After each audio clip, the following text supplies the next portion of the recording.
in to the Dice Dragons Guild. In this hall, we unite under one banner. Live by the die. Die by the die. That was not confident. Ooh, that was what nice. was that? Hey, I don't know what it is. Man. What is it? I got a nat 13. 20 on that one. Oh, you Good. win. Hopefully You cancels did. out. Oh, wait. 17? Not bad. That's way better than anything before. It's usually like 3s. Well, thank you everyone for joining us on this, our anniversary of using the Dice Dragons Tavern. And fancy that Amanda joining us. Everyone Take a go. bow. Take a bow. Yay me. Curtsy. So 1 year ago, not necessarily today exactly, but tomorrow we created this space and began playing in it. So we love it. She was just a little wee Amanda. Now she's all No idea grown what up. I was doing, and now I still don't have any idea what I'm doing. But you're only level 4. Our little girl's all grown up.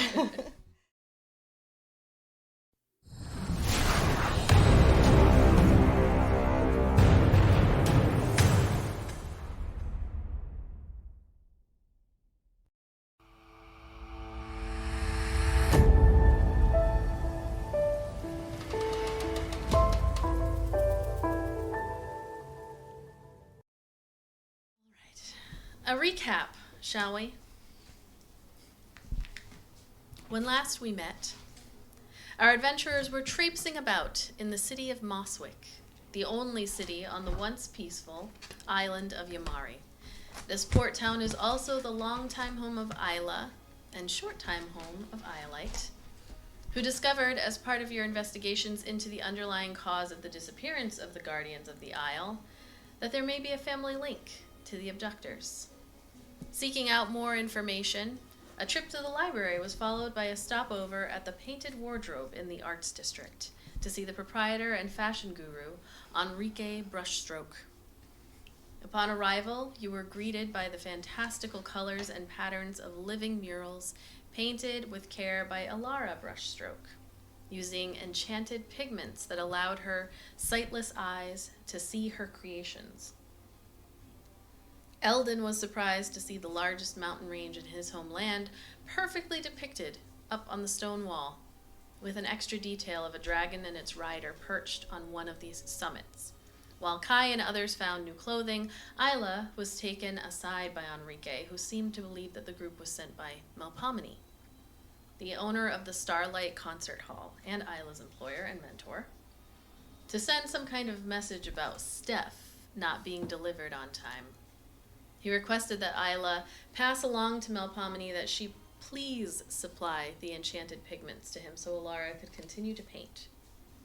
He also supplied the name of Lunu, a blacksmith down in the port district who could give more information. Shirts, hats, and accessories purchased, you wandered across the Unity Square as folks were gathering, and murmurs of an impending speech to be given by Mayor Ophandris followed behind you as you approached the smithy with a sign reading Lunus and a large male hobgoblin forging out in the open air. Your arrival was not well received, but after it became clear that your intentions were not what Lunu was expecting, he invited you inside. There, he told you of his deal with Melpomene. Blackmail, really, as he is being forced to provide her with weapons, armor, and accessories infused with rune stones. These magical items are heavily regulated by the leaders of most of the largest empires, monarchies, and states, meaning Lunu's activities fall outside of the law. But Lunu also knows that Melpomene travels to the Feywild with these creations, and that she is seeking for him to forge an armband with a stone that can punch through anti-charm defenses, though his progress has been stalled due to its complexity. Lunu told you Melpomene's routine before she heads to the Fey Realm portal, and told you to confront her about the blackmail. Convince her to leave Lunu and abandon the creation of his anti-charm band. In exchange, he will provide you with access to the night market in the South Ward, and an item that will make Ayla more difficult to harm in a confrontation with enemies. Reluctantly, Ayla leads the rest of you out the door of the smithy's home. As you step over the threshold and into the starlit street, a refreshingly cool breeze brushes across your face. I'm turning down my music. You close your eyes as it kicks up dust in the room, and when you open them again, you can see from your hiding spot under a shelf and behind a sack of rice just the feet of your latest nanny standing just inside the doorway. You hear a tiny muffled laugh from your Uncle Klaus, no more than 2 feet away, but your view of him blocked by the body of your sister, Mallory, whose hand shoots across her body as swift as a cat to cover Klaus's mouth. You all sit quietly, your wide eyes shifting from Mallory to the black-buckled, low-heeled shoes unmoving in the room. Your sister's face is a mixture of intensity and satisfaction. You've been hiding from this woman for hours, running in and out of studies, bedrooms, dining rooms, guest rooms, and finally down here in the servants' quarters and kitchens. There is a part of you that feels a little bit bad, as you're old enough to know that Madame Lowry is just trying to do her job and teach you as per the orders dictated by your grandmother. But you're still young enough not to want to be taught. And Mallory doesn't feel bad at all. Klaus just tags along. In fact, Mallory doesn't even call him by his real name anymore, unless grandmother is around. It's just tag along now. Seconds feel like hours for children, doubly so when trying not to scream with laughter, but you do it. Madame Lowry calls. Children! The patient's long gone. Children, this instant! Her shuffling feet give away that she does not know where you are. She begins to leave the pantry but stops short. And as she breathes a heavy, angry sigh, your heart drops as you hear her curse under her breath. They say twins are a blessing, but you two are nothing but a curse. And your smile disappears as you look over at Mallory. If you heard it, then she did too. Your sister looks at you, a child's anger beginning to rage. While she has been known to swallow her developing pride when an insult is hurled at her alone, when it threatens to hit you as well, there is no mercy shown. Madame Lowry's feet disappear out into the hall as she continues to call out for you. You'll never see those feet again. Mallory wordlessly stands up, shifting the rice bags out of her way. And you hear the clacking of her dress shoes as she runs the opposite direction to go tell grandmother what she heard, leaving you and Tagalong to bring up the rear. The fun over for today. The slamming of Lunu's door forces you back to present day as you and your companions stand on Latchfail Way to the east of Bloodrock Square. Folks begin to push past you all with more intent to get to Unity Square in time to hear what the mayor has to say. As you all stand out in the nighttime air, just outside of Lunu's, what are you doing? I'm piss walking towards the mayor's thing. Just one of those long strides. Not saying anything. You all watch as Ayla begins to head out, angrily.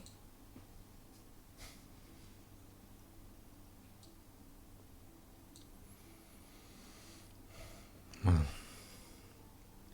seems as though the mayor is about to make a statement. You should probably at least hear it. Hey up, why are you so slow? Eldon's gonna roll his eyes and sigh. Start moving in her direction. Okay. When I hear her shout, I sort of go like, and I like jog after her. Smee! Don't be mad, don't be mad, don't be mad. I'll do it, Smee. I'll do it. Stop me, Smee. Don't try to stop me, Don't try to Smee. stop Smee, me. try to stop me. Don't do it, Smee, don't. So you head through up Latchvale Way to Unity Square, or actually through the Bloodrock Square. I'm gonna oh no, actually, Iolite. I'm gonna have it just be Iolite. It's me in that scene, but No, not Iolite again. and Kethra. Iolite and Kethra. Why don't you both make me perception checks? I would use your passive, but this is more fun. What is happening with this? 18. 10. 18. Kethra. What? Perception. That's 4. So 22. Oh, all right. You're following up, having been quiet for a little while, in part due to you physically not being here. I was gonna say, Not yeah, saying you weren't it. here last week, that's why. And as you are heading through, you happen to notice everyone else is kind of catching up, trying to catch up with Ayla, who's clearly going through something. You take a look as you're passing through the Bloodrock Square, and you notice that there's a little group of folks that are that seem to be headed in the opposite direction of everyone else. And it takes you a second, but with a 22, it only takes a second. As you immediately recognize and notice Crossbows and Roses heading love that band. the other way. Rock, yeah. The bard group that you actually met up on the mountain. Those fuckers. They are headed towards the port. They look like they, have been through a little something. And with a 22, you notice, I'm gonna make a quick roll, that they don't notice you.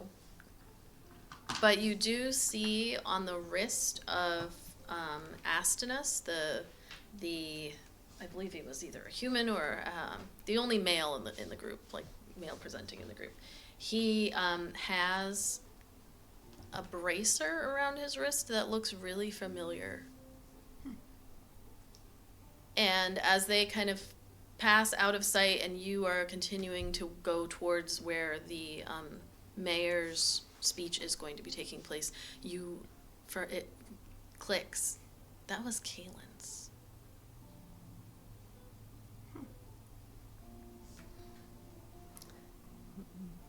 I would obviously turn to whoever's closest and be like, "You see them?"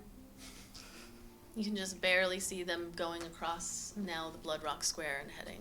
And I'd just be like, "He's wearing something that was Kalen's." Those the same fuckers from the mountain. The very same fuckers, correct. Eldon, Yeah. you hear that? You're what? Those fuckers that just passed by. From the mountain. The band? The bards?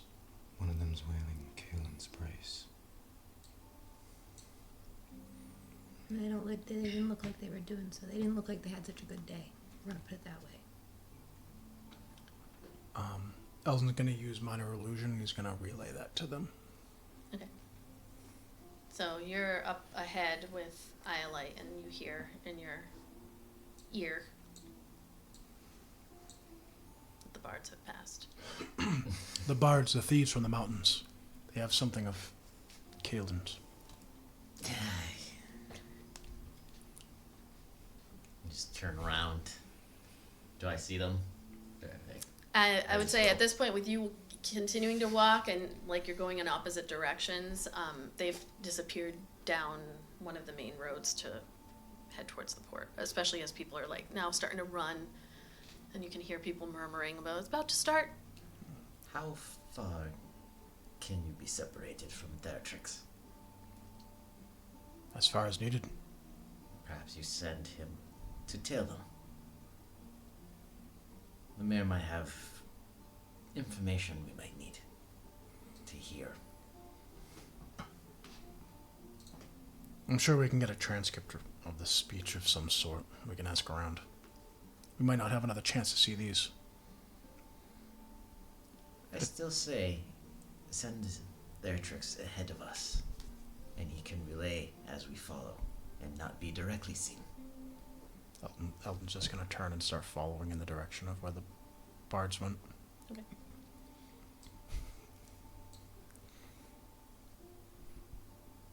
I don't know why you're looking at me like that, pal.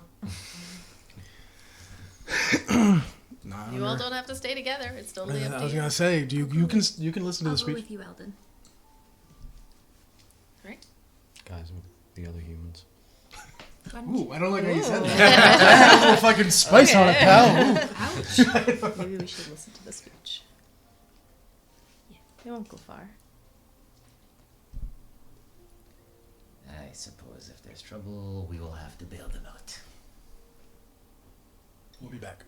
I'm sure Eldon will yell in our heads if something goes wrong. I guess be able to see. That's I was kidding. You'll just hear I guess it. I don't know that. that's Alex a good probably point. doesn't know that. All right. So you two are continuing towards the speech. All right. So you continue across, heading to the west. By the time you reach the Unity Square, it is full of people.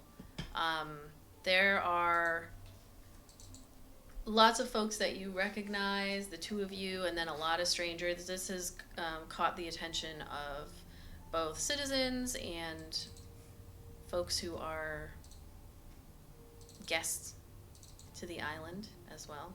Let's find a crowd. Let's get a good crowd going. You guy with a bell. Yeah, it's gonna be.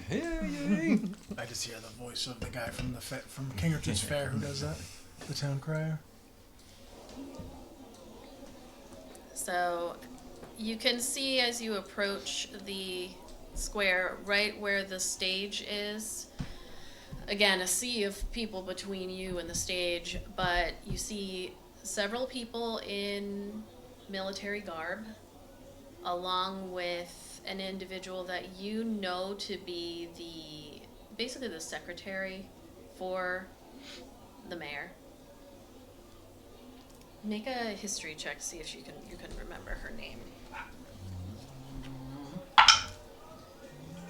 21. You can. The secretary for the mayor is Valen Starling. Valen Starling. Starling. It's like the bird. Yeah.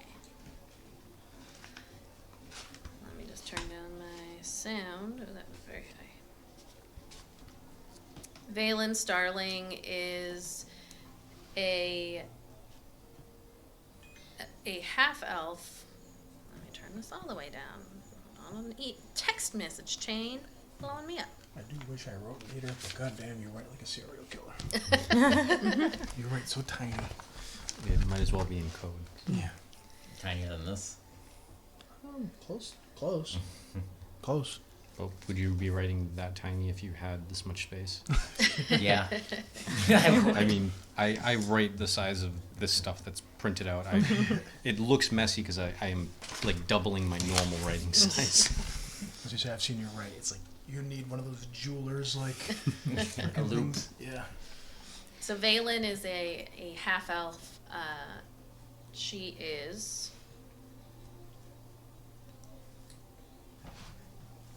a half-sea elf. You can see she has this chestnut brown hair, typically pulled back into the sophisticated updo, which is what she is wearing today, it really accentuating her sharp features.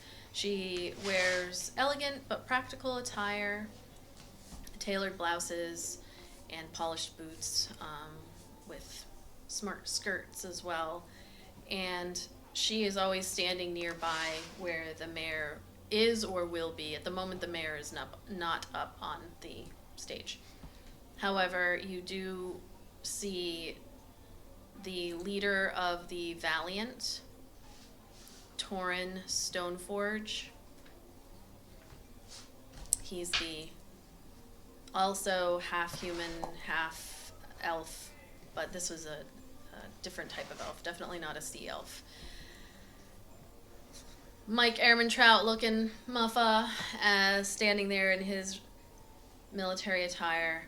And then next to him, an individual that you don't recognize, a young human man, probably in his 30s or 40s, with very neatly combed, like, hair that is like the swept off to the side type thing, but then like a very, very clean beard, and these like blue eyes that you can see from all the way back where you're at.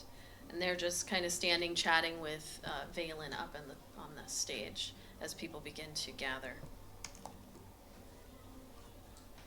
Once you get there and are mixing among the crowd, you hear somebody, you don't know exactly who, but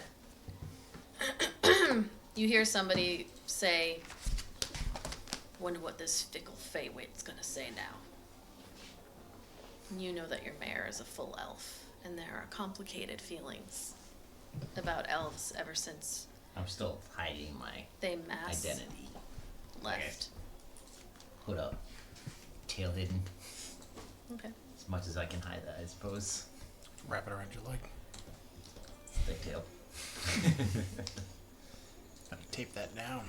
Yeah. So as you're standing there, preparing to hear, everyone begins to like get shushed as you see the mayor wheeling herself up to the stage, and Valen comes over and just kind of whispers something into her ear. As they go up, you see the mayor nod. So And- wheeling herself up? Yes, she's in a wheelchair. Okay, I was gonna say, we have a Teddy Roosevelt situation. Not quite, but Not Teddy, she. Theodore. My bad. Wrong Roosevelt. Can't follow me on that. Teddy rode the bears. Well, she was not hurt in any way or ill. She is. Franklin. It's been a while since you've seen her. Not Theodore. Frank, what did I say? You said Theodore. Just, I said Teddy twice. yeah. You said Franklin. FDR. I got She is very lithe, these teal eyes with this dark tan skin, dark hair. She often, and tonight the same thing, is often wearing these very ornate winged hair combs that go behind each ear that kind of, with her very long elven ears, it almost just like accentuates it even further. What was her name again? Aurora Ophandris. You need to spell that one. Arara.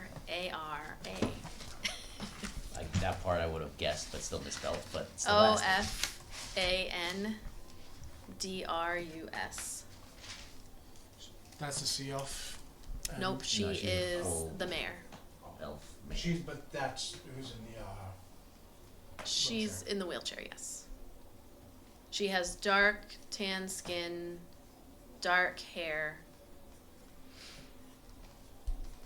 Valen is a sea elf, so she has more of like, and she's a half elf, so her ears are less pointed. She has webbed fingers and little sheen to her skin that's almost like scales. and that was the secretary. Yeah.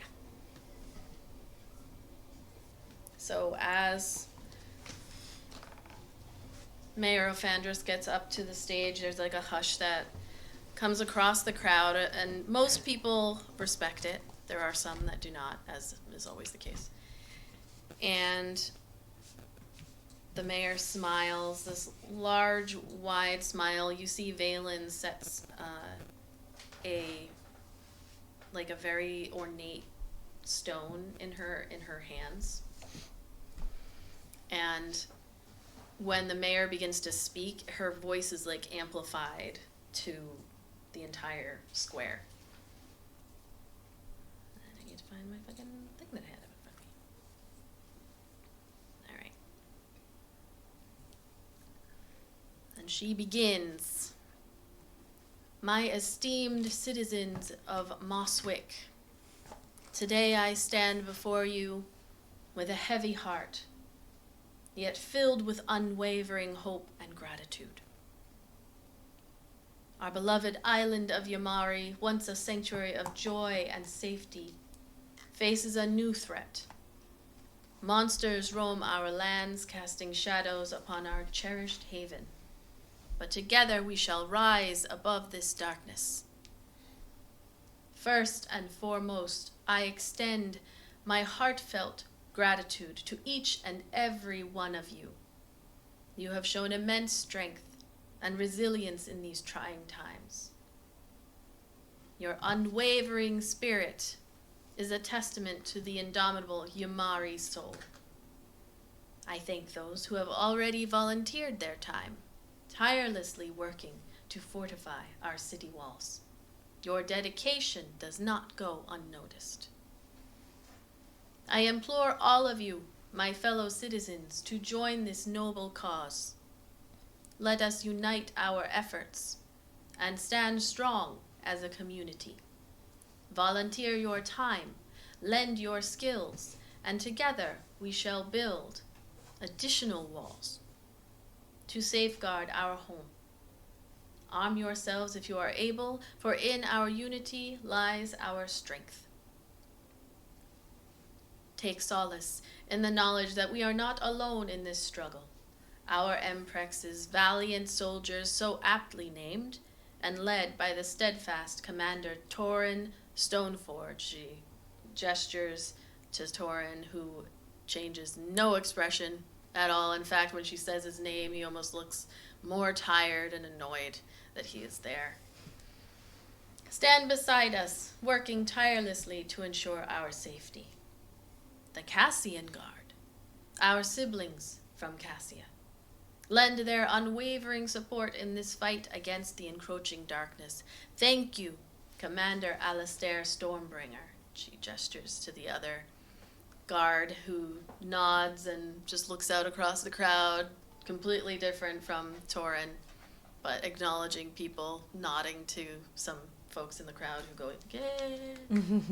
Not quite, not all like he's a showman, but more just acknowledging as opposed to Torin.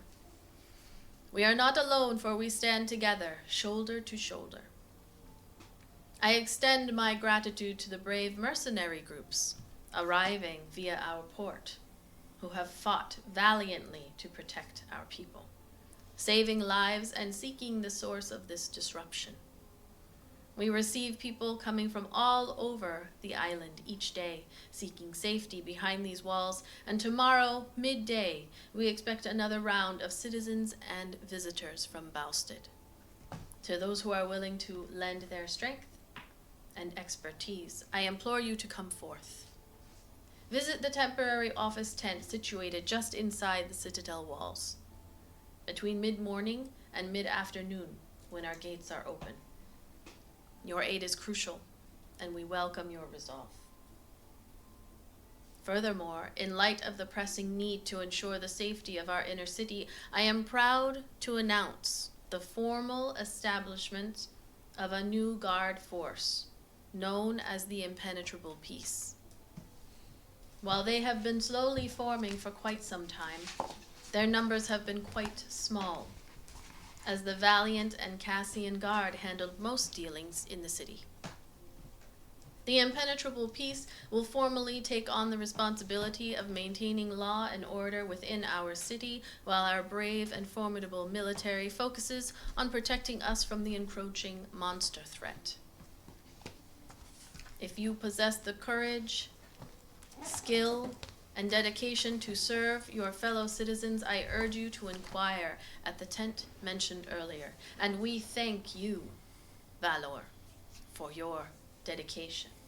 And as she says that, you notice standing behind Torin, who steps out next to him, is a blue-skinned orc with very androgynous features, but one, Ayla, that you have seen before. You know this name, the Impenetrable Peace. It's like a, I don't want to say a vigilante group because they weren't that extreme, but they were like a little local militia type deal. sort of. Are they marching on Moscow? What? No. I They got what are- you were saying with the latest Like thing a that just neighborhood, happened. like a neighborhood watch Yeah, program. more like a neighborhood watch, I would say. They've been trying, but there was no support from the folks that needed there to be support to get that going. And so, Valor, you have seen around. I want a poster that says Valor wants you to join the Impenetrable Peace. I can make that happen. Yeah, so very like, kind of like a chiseled jawline, but it's very soft eyes. So his name was Valor? Yeah. Just the way it is, the way it sounds. What I know of him? I've only just Them. seen him, Yeah, or I just. you know them. They are, you've seen them around. And I'm calling back to something that I guess you don't remember saying to those kids. I was wondering if you would. That she has a thing for orcs. Blue-skinned orcs specifically. I was gonna ask, did I bang him? Maybe. Did I? I don't know. Maybe Ayla doesn't remember. That's a fair point. I have no idea. But you see them standing up on and they're also wearing, it's a more formalized and official uniform to the one that you've seen them wearing around. It's like, they stand there looking like very, very proud. They have a shaved head, no hair, very, very lightly pointed ears, as you would expect. And of all of the folks standing up there, there is an actual like smile of like achievement on this person's face, and you can see their little like Big orc smile. yeah, they're like little, well, big canines that are just like peeking out and smiling across at everybody. We did it! Start at the bottom, now we're here. Now I am the law! If you possess the courage, skill, and dedication to serve your fellow citizens, I urge you to inquire at the tent mentioned earlier. We will reach out to your character references. So come prepared to demonstrate your worthiness. Is that the mayor again saying that, or is that the Yes, orc? the only person speaking is the Okay. mayor. Together, let us forge a shield of unwavering resolve, safeguarding our beloved Mosswick and fostering an environment of peace and security for all. For our wonderful guests, I understand the urgency some may feel to return to their homelands. Rest assured, ships depart daily, ferrying people to their destinations. However, exercise caution and vigilance. Beware of unscrupulous individuals seeking to exploit this situation. Work closely with our harbor master, the ever-vigilant Harbor Master Neria Galerider, who will ensure your safety and fair passage. In these challenging times, let us not forget our guiding light, the benevolent goddess Yamari. She is the embodiment of joy and happiness, and it is through her grace that we shall find solace and strength. Let her light guide us as we navigate this dark hour. To the people of Yamari, I commend your unwavering spirit and unyielding determination. Together we shall weather this storm, emerging stronger and more united than ever before. Let the world bear witness to the resilience of the Yamari people. May the goddess Yamari bless you all. Thank you, and may joy and happiness prevail. And you hear like the roar of like, it's not like a crazy like fight kind of roar, but just like there's a lot of clapping and people are, for the most part, there's some That was like a people- very classic politician's like rah-rah speech. I was like, how many, did you study a politician's speech on that one? Because even with like the God bless you, God bless America. Yeah. Good night.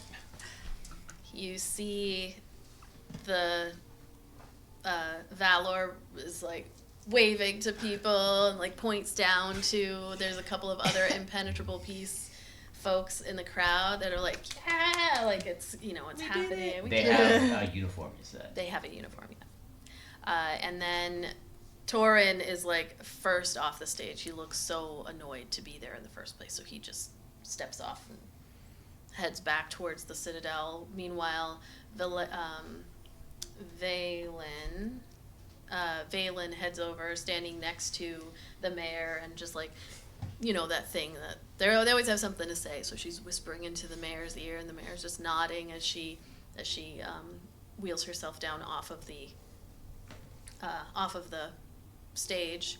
And just as she is getting out of sight, you notice her hand back the stone, and then she just places her hands in her lap, and her chair just goes without her needing to move anything. Professor X. Yep. And then the Cassian Guard commander follows up behind. Meanwhile, you all are following the crossbows and roses. So, are you going stealthily or just kind of... Okay. Ellen is. I don't know about you guys. Yeah. All right, everybody roll me a stealth check.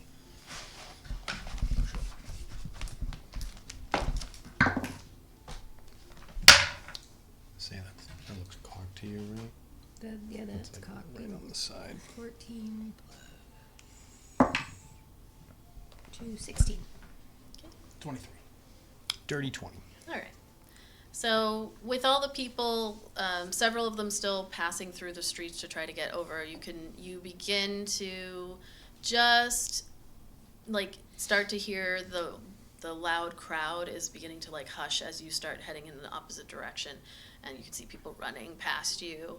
The crossbows and roses folks, they don't really have any reason to be looking around them, but they seem to be like on a mission. They are headed in a direction and they're going. They're not like running, but they're just targeted. Are they moving towards the port? Yes. Like They're moving towards the water? port. Yep. So they head through the Blood Rock Square. I can pull up the map again once I find it. And is it? Nope, this is the old one. There we go.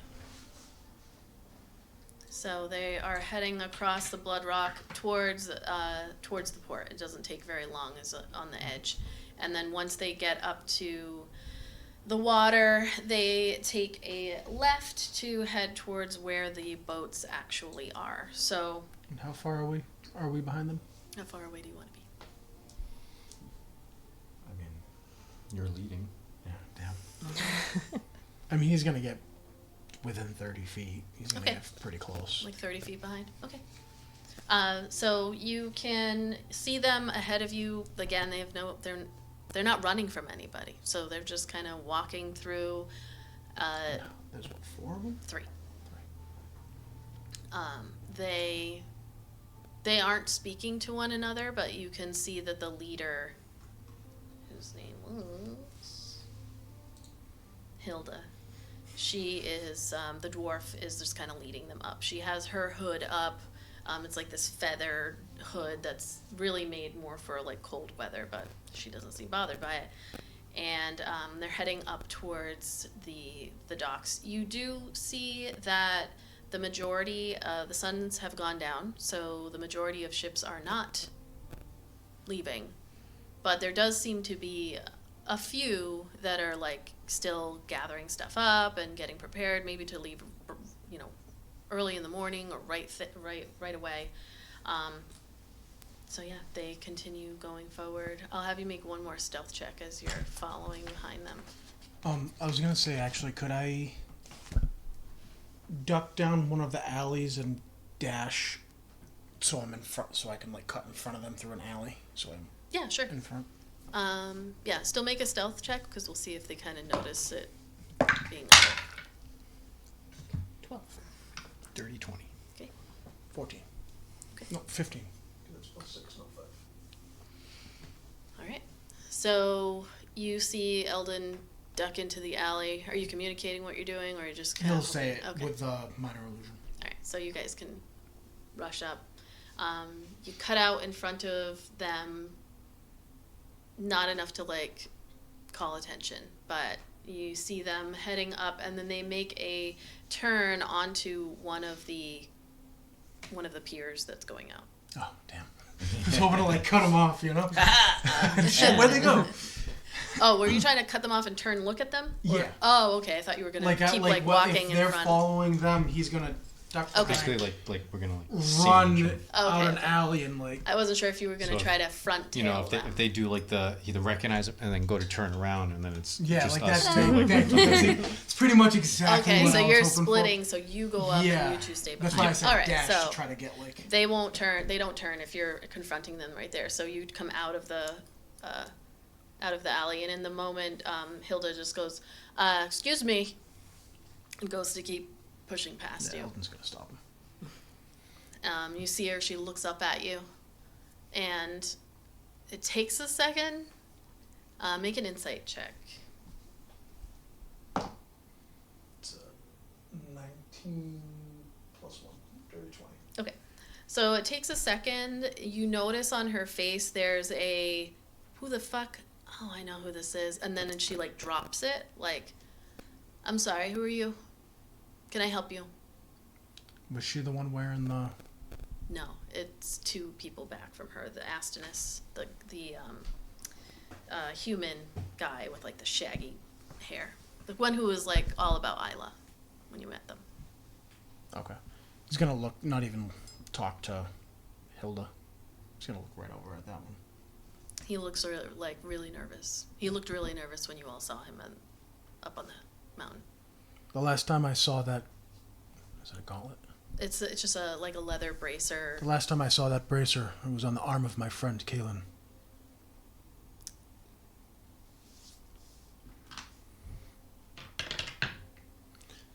Every time I talk, I have too much, like, Sour Patch. So I sound like him. I'm like... It's all sugar bouncing around. It is. It's like too, like... He looks at there's a half elf woman, Arilyn, who was with them as well. They look at each other, and he kind of like looks very confused, and then he turns around and he sees the two of you, and he's like, "I'm sorry, I don't know what you're talking about." A woman, a hunter, on the same mountain we saw you. Oh yeah, I remember her. And Hilda like steps over and is like, "I'm sorry, can I help you?" I want to know how and why you got that bracer. Well, this is his bracer. We don't keep receipts for everything that we purchase. Are you part of the guard here? Did we miss that when we met you all up? Where did you get the bracer? Like I said, we don't We don't keep have time for bullshit, receipts. sweetheart. Keep going. Astinus, where did you get that bracer? You told us who you really are. Drop the charade. We did tell you who we really were, so why would I continue a charade? Because liars lie. Well, you got me there. Astinus, where did you get that? And he says, I Truth. And I cast command. Wisdom So saving that's throw.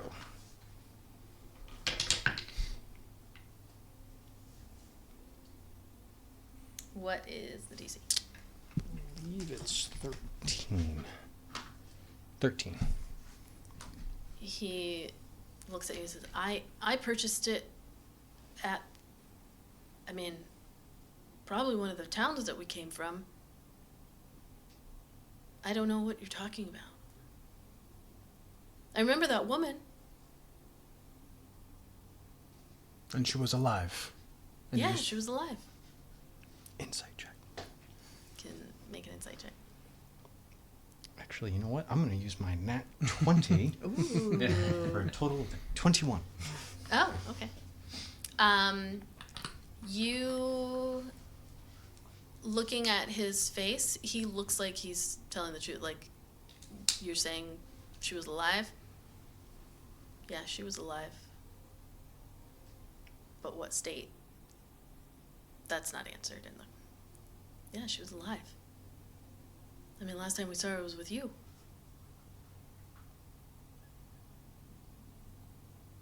Did you lose her? She was on her way to Balston. Would have went right by you. See, we turned around, headed down to the village right after you all left. So, How busy are the docks? they're very busy. Yeah. They're busy with people loading up the ships or getting Part ready. two And discussion that's gonna be like gathering bail money. listen, I'm sorry. If you're accusing us of something, then why don't you come out and say it? And if we were, what would you know about it? Well, I'd be mighty insulted. I don't care. We're just trying to go home. So unless you have something more to say here, I think you're ugly, for one. Short and getting on my nerves. okay, I'm sorry you feel that way. I have heard worse in my time. I was being polite. Might want to work on that. Is there anything else on anyone there that looks like it was Kalen's that we would... Make a perception check. The docks here are fairly Had one of those fancy net 20s. fairly well lit. You got one of these, though.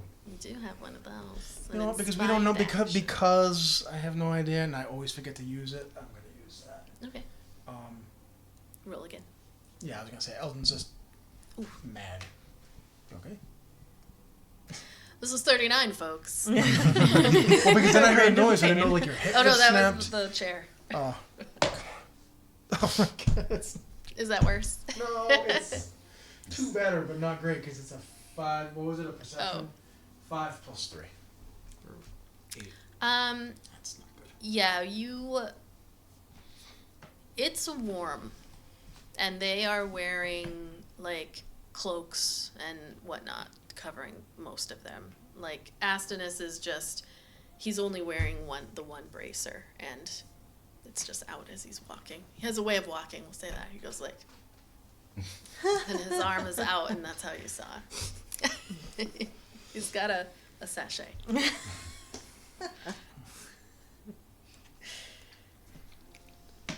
Listen. Whatever happened has happened. All I want to know is if our friend, our guide, what condition she was in. Did you take it from her? Did she give it to you? Just simple information. I mean, And I can make it worth your while. And he'll jangle some 5 or 6 gold in his hand. you see her, she looks back He's at... not looking at her, he's looking at the guy Astinus. wearing the bracer, the guy that you said looks scared. Astinus looks at Hilda, Oh. and Hilda looks at him. And Arillan has always been quiet, even when you met them of the on the mountain. And Arillan steps forward. She's like, "How much are you willing to give us?" Call it, there's what, 3 of them? 6 gold. It's 2 for each of you. Just Just for information? for a little information. Just all you have to do is answer our questions. We got off on the wrong foot. I don't want to fight. I just want to know how my friend is. Hilda steps back, and Arillan steps forward. I would say she gave it to us, right? By the end. She was still alive. And where is she? Where did you leave her? Well, I hear she's the best hunter in Balstead, so we left her on the mountain, but she can't possibly still be there. It's been, 2 days? And what else do you have of hers? Not just the bracer. we've got her stuff.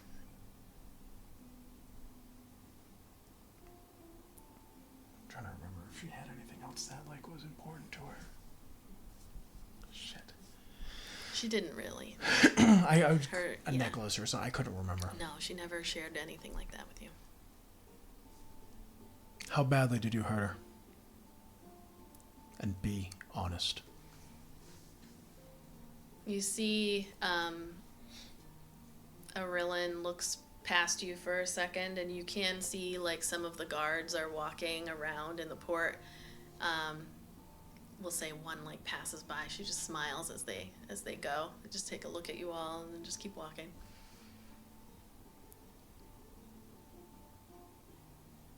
It's hard to say, I think, but I'm pretty sure she was like sleeping when we left her. She was still breathing. Sleeping or unconscious? We knocked her out. Is he gonna look towards these two? Because I did say, probably as part of the deal, that our questions, not just mine. She keeps talking in circles. What condition was she in? How bad did you hurt her? I don't want these. I think the easiest Thank you. way would be, and Kai looks at the leader, why don't you show us the condition to your friend since he's wearing the bracer? And I cast suggestion, using my inspiration to try and intimidate her into disadvantage. Okay. Thank you, Kai. I was about to rip her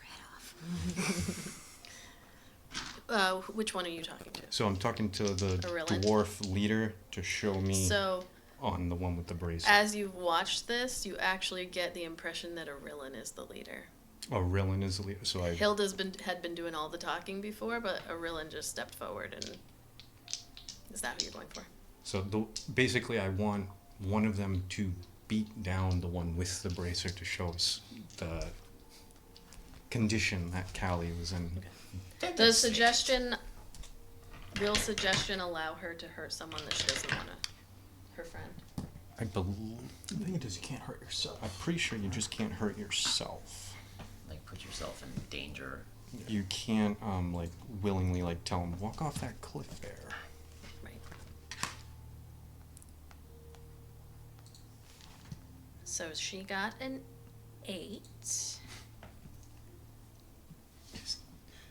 It's like, I'm sorry. I don't know why I'm doing this. Yeah, as long as it's not a harmful act to itself. Okay. So... I can't wait for us to turn the corner and be like, We didn't do anything. So Astinus looks like very, very confused as Arilyn, her smile is looking at you, kind of fades a little bit. And then she looks at the two of you, and then she just turns around and just punches Astinus in the face. And I'm going to say she gets advantage here because... Sneak attack. I was not Just sucker expecting that. punched, yeah. Because, yeah, he Dude, if wasn't they just expecting one it. hit or quitter, like the other. Shit, knocked it. Yep. So she punches him in the face. He falls down onto the ground, and then she just straddles over him, and she just starts punching him. And Hilda is like very confused. You see the dwarf just. She's going. She wants to yell out, but she's just like frozen for a moment. As you see, Arilyn is on Astinus, and he's going, please stop! And he's not fighting back against her, because that's the leader. Are you just, what are you doing while this is happening? no, let it go. Basically, he's not. Like, as he goes to step forward, Kai's just like... Oh, he wasn't jumping in. He's pissed. I was gonna say, with that happening, could I try to sleight of hand, grab something out of like Hilda's pack or anything like that? I will say, are you proficient in sleight of hand?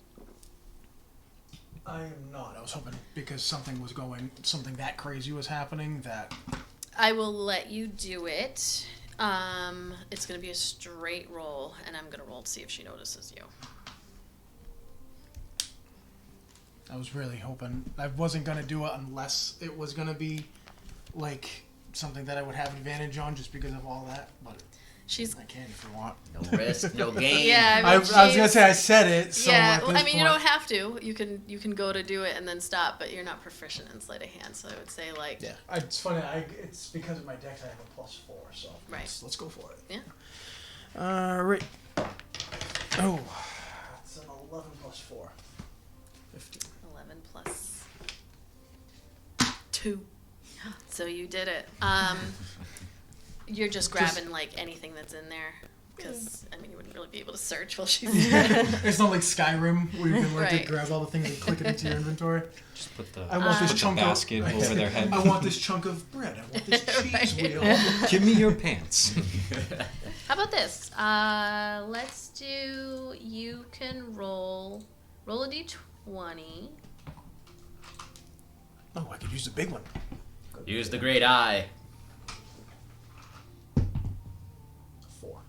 Okay. And then I am gonna make a roll in our Discord because I have a fun, very very large D304 that I can roll. D304. And it rolled an 11 out of 304 choices. He's getting like actually like beaten in the face, right? Mhm. Oh, she's Like, beating him. Yeah, he's like bloody nose and everything. Yeah, Nice. yeah. You That's should make a roll. Kai's happy. Dropping elbows on him. Like, Did you make a roll already, or? do you Nope. need I think I have to. I'm good. to? Okay, so you I pull just saw the out. look on your face like, what is that? You pull out a fucking potion, like a vial. Slide that into his back pocket. And hold on, let me just make a note of what you got here. Oh, look at those mission balls between my right jacket pocket. You guys ever seen Mission Impossible 2, right? I think so. I don't think I've Long seen time any ago. of them. I've been on a Mission Impossible kick lately. I do not know why. It's the new ones in the news. Yeah, well, the new one's coming out a couple days after my birthday, so I'm like, yee.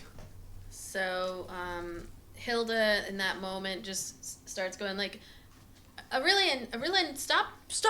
And He's gonna stop Hilda from interfering. she doesn't protest against you too hard because she's very confused about what she's seeing, and it takes not a few minutes because Aurelian, despite being she's like 5'9", so she's not short, but she was slight, like unassuming. She packs a punch, and when she's done, she stands up and she's breathing heavy, and I'm gonna make a quick roll. Can I just picture Jared Leto from Fight Club? Yeah, and that's what Aston is. He's like breathing, but like he spits out. The water destroys something beautiful. Yeah, he's not gonna die or anything, but he's definitely like, she stands up, her hands are all bloodied, and she's like shaking, the adrenaline rush through, and then she turns and looks at it, and she goes, "What did you do to me?" Nothing. Must have been your guilty conscience. Fuck you. Very strange things on this island. Hilda pushes past you, if you let her, to go get. No, he's gonna push her back. No, she's gonna push against you then. Strength against strength. Oh, She's a can dwarf. I use Dex instead? What my? You're pushing against a rock. I was gonna say, can I use my Dex if it's like a shove type thing? No, it's strength against strength. That's a 2. Oh yeah, so it's a 3. Okay. She didn't roll. Actually, she only rolled like a 7 on the die. So she just kind of like duck and weaves for a second and goes around you, and then heads over to Asnus and like pulls him up as Aurelian is just standing there staring at you. You all.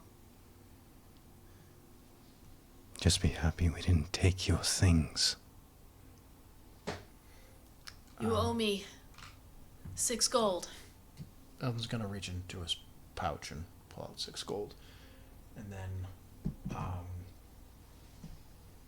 he's gonna cast minor illusion again. So this is like a whisper, almost like it's in their heads. And also with taumaturgy, his eyes are gonna go like just pure, like blinding white, and you'll see Theratrix's in the folds of his things are like blinding white. Mm. And as he does that, he's gonna step forward and he's gonna say, "If we see you again, we'll kill you. Do not come back to this island, and I suggest you find a better line of work." That's going to be in their head with that. And as he says that, because he's so upset, which I don't know if you guys ever saw this, but I think you guys did, like the scales that are on the side, they get like really, really dark. And he's going to just hold out the gold, and when she goes to hand it, he's going to drop it before that. So they just clink, clink, clink. Okay. Her hands are shaking, so she reaches out to take it, and you let the coins drop, and she just, like, leaves her hand out and is just staring at you. Like she's taking in all of your faces. She looks at you in the back. She's like, shakes her head. Let's go, Hilda. She's helping Astinus up as much as possible. He's, his face all bloodied. And he's like kind of crying a little bit because it hurts. His nose is probably broken. Why did you do that? And they go to walk past you if you're going to let them walk by. He will. He's going to wait until they get about... They don't pick up the coins. They just actually keep walking. Like 25 feet away. And he's going to again cast Minor Illusion in... I can't remember his voice. His name. The one who was beaten. Yeah. And he's going to cast that, and he's going to cast Minor Illusion really loud. He's going to, in his voice, because I can replicate voices with it, help me, she hurt me, she's hurting me, she hurt me, as they're walking by the guards. Okay. So he's got, like, blood everywhere and stuff. You all realize you just set up the big bad evil guy of this campaign. He's one. Like this, they are going to, this is a Dragon Ball episode, they're going to train and come back powered up. I hope they do. There's going to be a battle of the bands. Yeah. Battle of the bards. Don't make me bust out I'm my gonna have to flute. train everybody to like in some instrument. I got my little It's flute. for our lives. Like it's the battle of the bands in Scott Pilgrim. They're giant digital kaijus go off against each other. So are you staying to watch what happens with the guards, or are you kind of like the guards turn their heads and look and see this bloodied man, and then you do see two of them head over to the group as they... Eldon doesn't even stop to pick up the... Like, when he does that, everything drops. Like, We'll just stealth away as we he's not even stopping to pick up drift the into the Okay. crowd. Maybe there might be like a little panic now that people realize that there's gold Yeah. on the ground. Send Theratrix back. It's like it's like the Assassin's Creed. Like you can like cause like a roadblock for yourself. You throw like a bunch of coins and all the Oh, people yeah. rush to stop the guards. Actually, as you turn away, you do... it would be you who would notice. So Kethra, you notice that there was somebody watching from probably a person who sleeps out here on the docks. And they, as you walk away, you see someone slink over and start picking up the coins just quietly on the side. You'd be like, nice. No one has a witness. Yeah, they were funny. No witnesses. Once he took the gold, he's now an accomplice. So you head, as you are heading back across through the street and back to Blackrock, through Blackrock to Unity Square. Is there anything that you're talking about, or Eldon just is- silently angry, all of you? Guy's really wishing that he's the one that got to do the beating, but we're out in public, so he had to make do. Yeah, Eldon's really pissed, but he's just in his own head. All right, back to the two of you. The speech ends. You see the leaders making their way away from the stage. Anything you're doing? guards, more police. That is fantastic. Yeah. Don't need that. The big blue one looked familiar.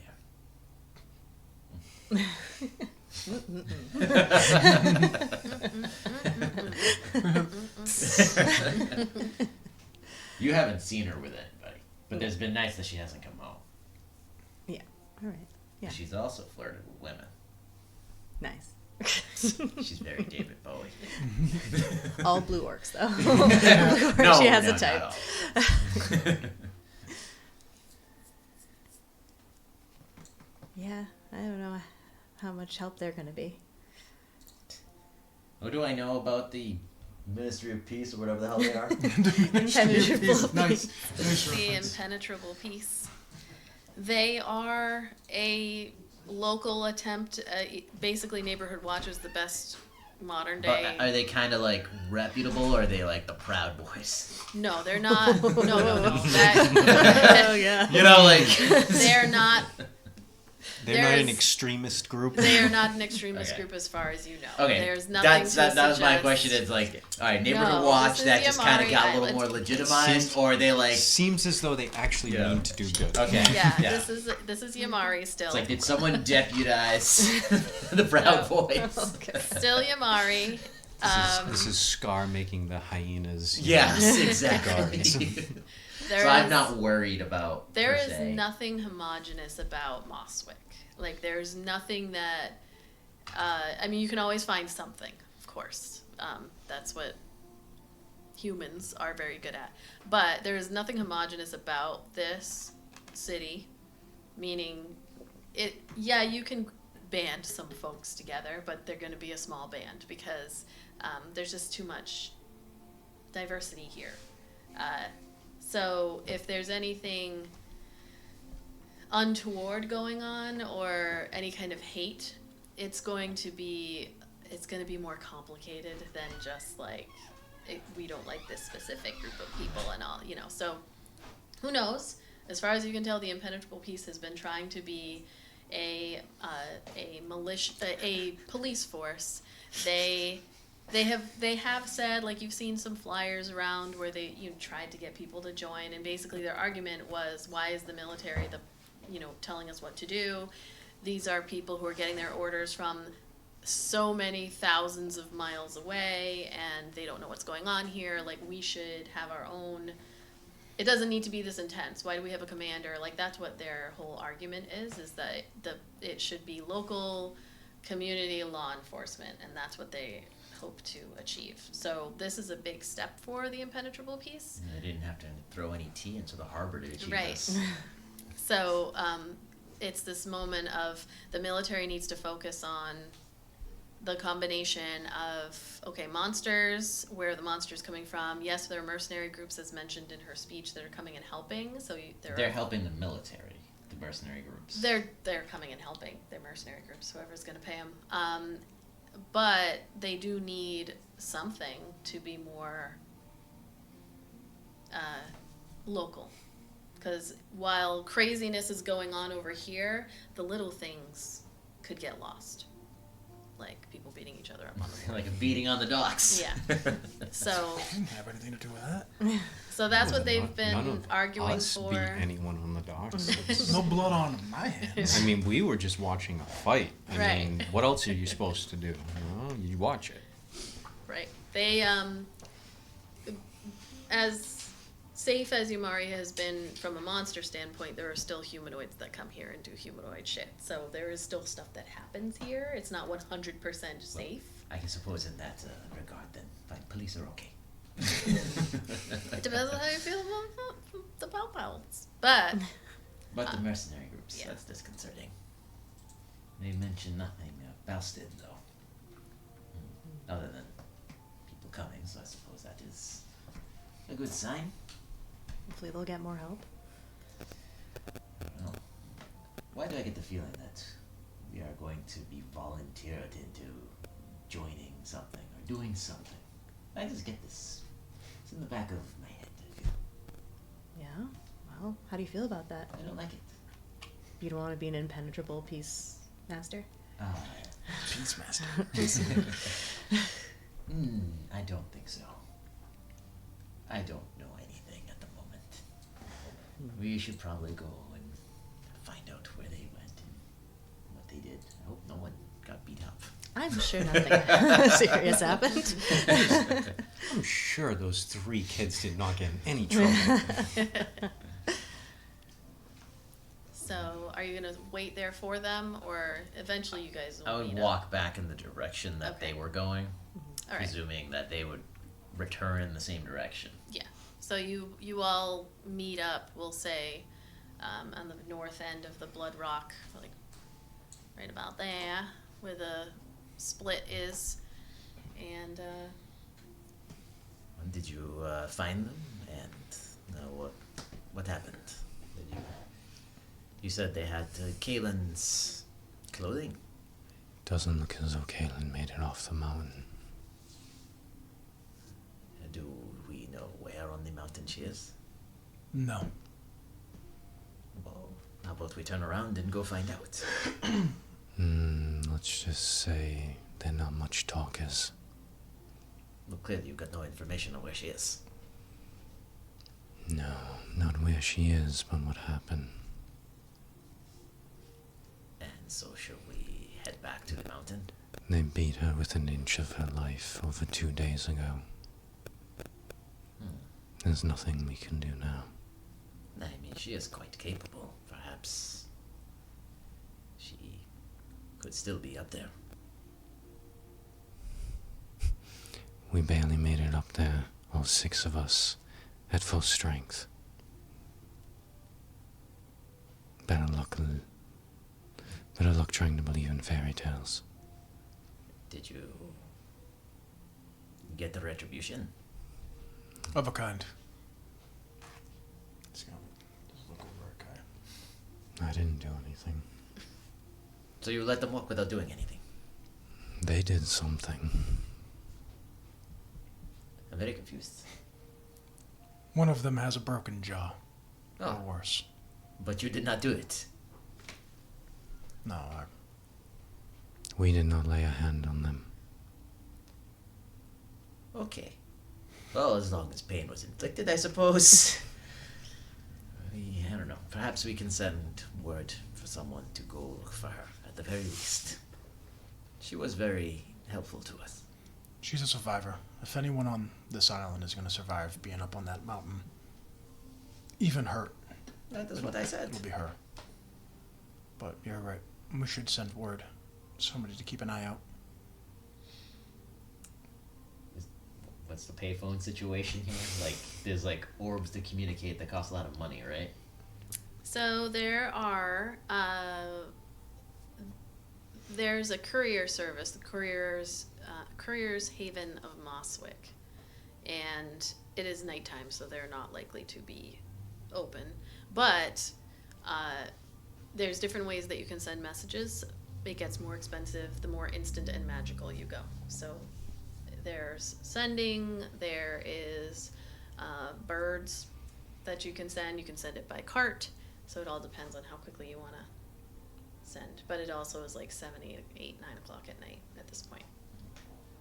Oh. And island time, people stop working at like 3. Send a raven. Yeah. We can try to send word in the morning. Well, in the meantime, the mayor let us know the military is off protecting us as best they can, I suppose.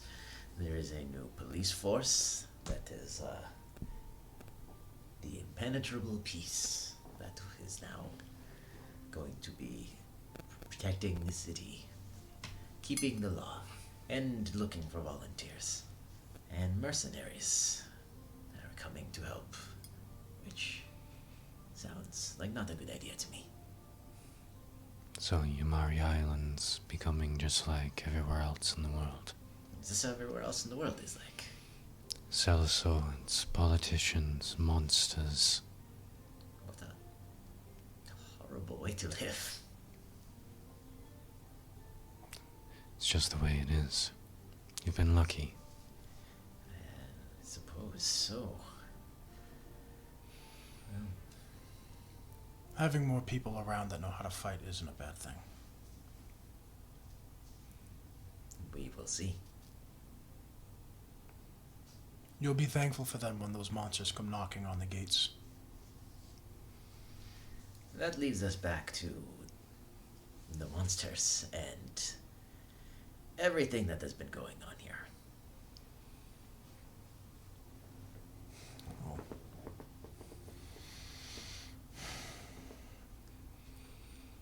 I'm not exactly sure how we would go about speaking to people of power here.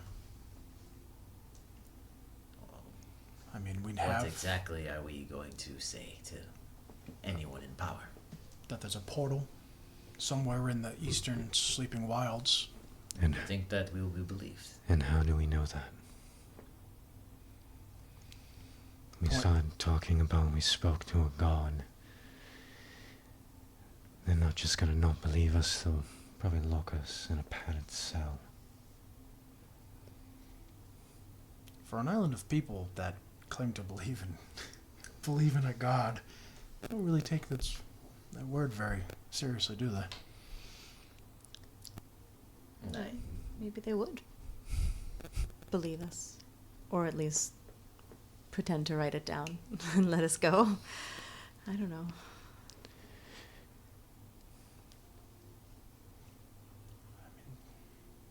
I don't want to lie. How else would we get that information? It's not like we just came across the portal. That may be the problem. We might need to find its location first.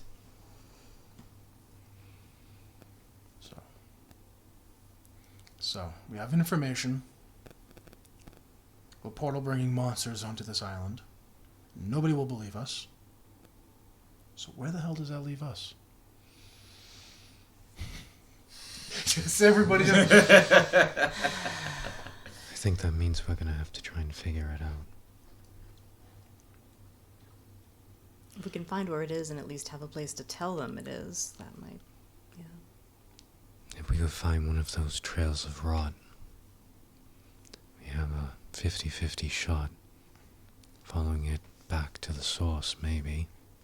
That could be a lot of traipsing through very dangerous jungle. This is true. And there's also the question of if we need to get more equipment, we're gonna have to follow Mel. Follow Mel. Yes, I do not look kindly on doing that either. He told us that she doesn't go out until she does her hair, brings her bag, and sports her best dress, so we don't know when that'll happen. Wasn't that tonight? Wasn't she all extra? She was, but not specifically extra. You were given very specific. Oh, like extra. She just has that purple bag with her. Purple? Was it purple? Her hair has not been done. She does not look tonight the way that she was described to look when she is going on a mission. And what do I say to her? Stop doing blackmail on the big scary man. I mean, I do not see a way of dissuading her. Why does she need magical weapons and armor? Why do we need it? Yeah, but she's been asking for it from before the monsters. He said it's been weeks, if not months. She runs a theater. Why does she need magical weapons? There's something else going on. Not just magical weapons, but some type of magic that, as was, what was his name? Luno? Said could overtake minds, even charm-resistant ones. Yes, I'm kind of envious of that. And if you haven't noticed, the mayor and the secretary, both elves, The secretary's a half elf. half elf. The mayor's a full elf. Do I know what their relationship is? Cordial or Mal and the mayor? You don't really know of necessarily a relationship. Like, yeah, cordial. Sometimes the mayor will go see a show at the concert hall. But she's not like, hi, mayor, and then walks by. That fucking bitch. I'll take over one of these days. So Melpomene has not expressed anything towards or against the mayor either way. She has maintained neutrality when it comes to politics. She has never actually said anything to you about politics in any fashion at all, good or bad.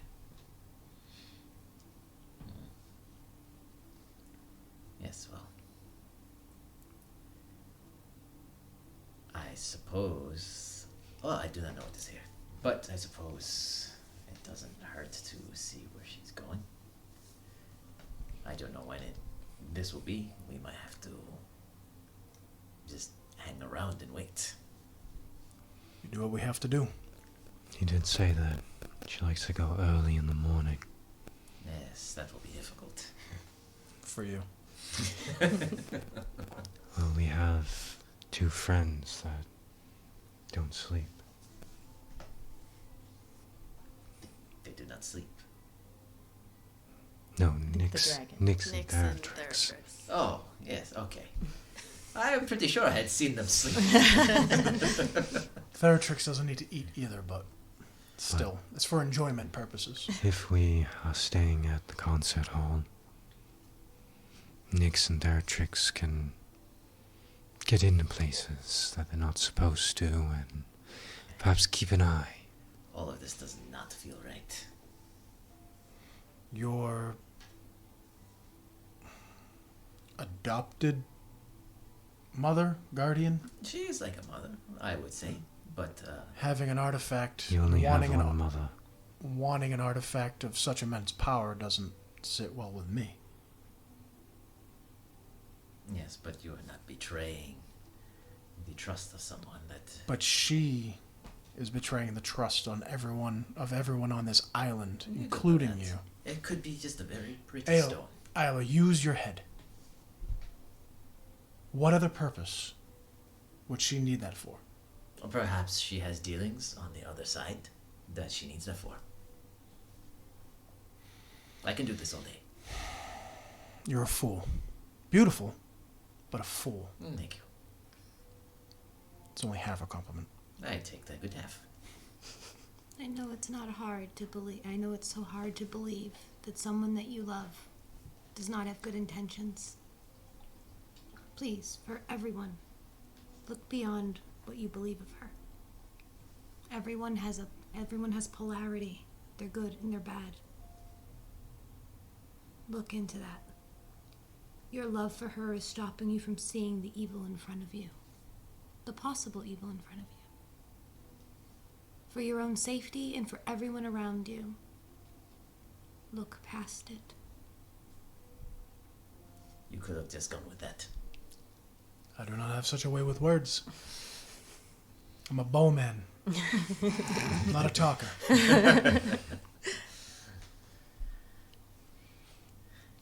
Look, Ayla, we don't know Mel like you do, but She has taught me quite a bit. Doesn't make her all bad just because what she's doing now isn't the best thing. You don't know her reasonings. She could be doing this out of fear. She could be doing this out of love.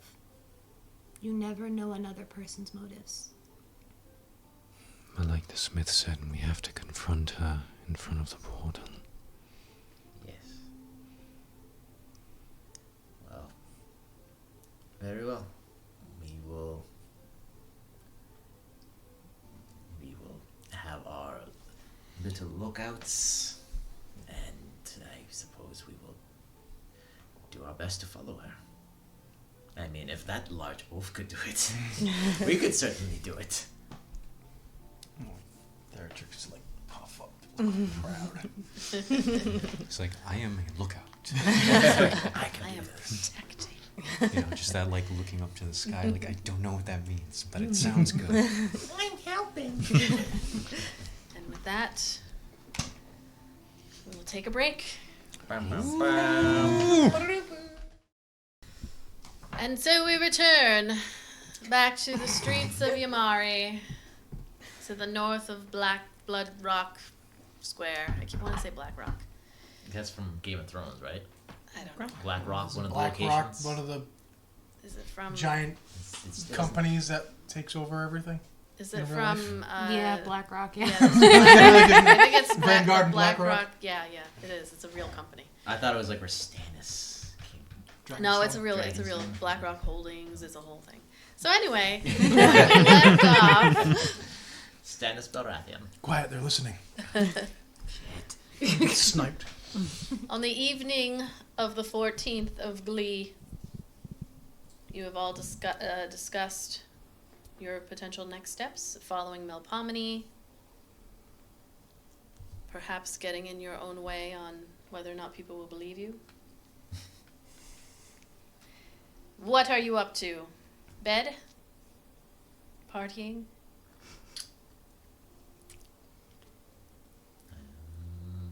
She just took in a lot of information. She's not in a party mood. By the way, did you get my note? Did you see my note in Discord for you? Okay. Not from today. But.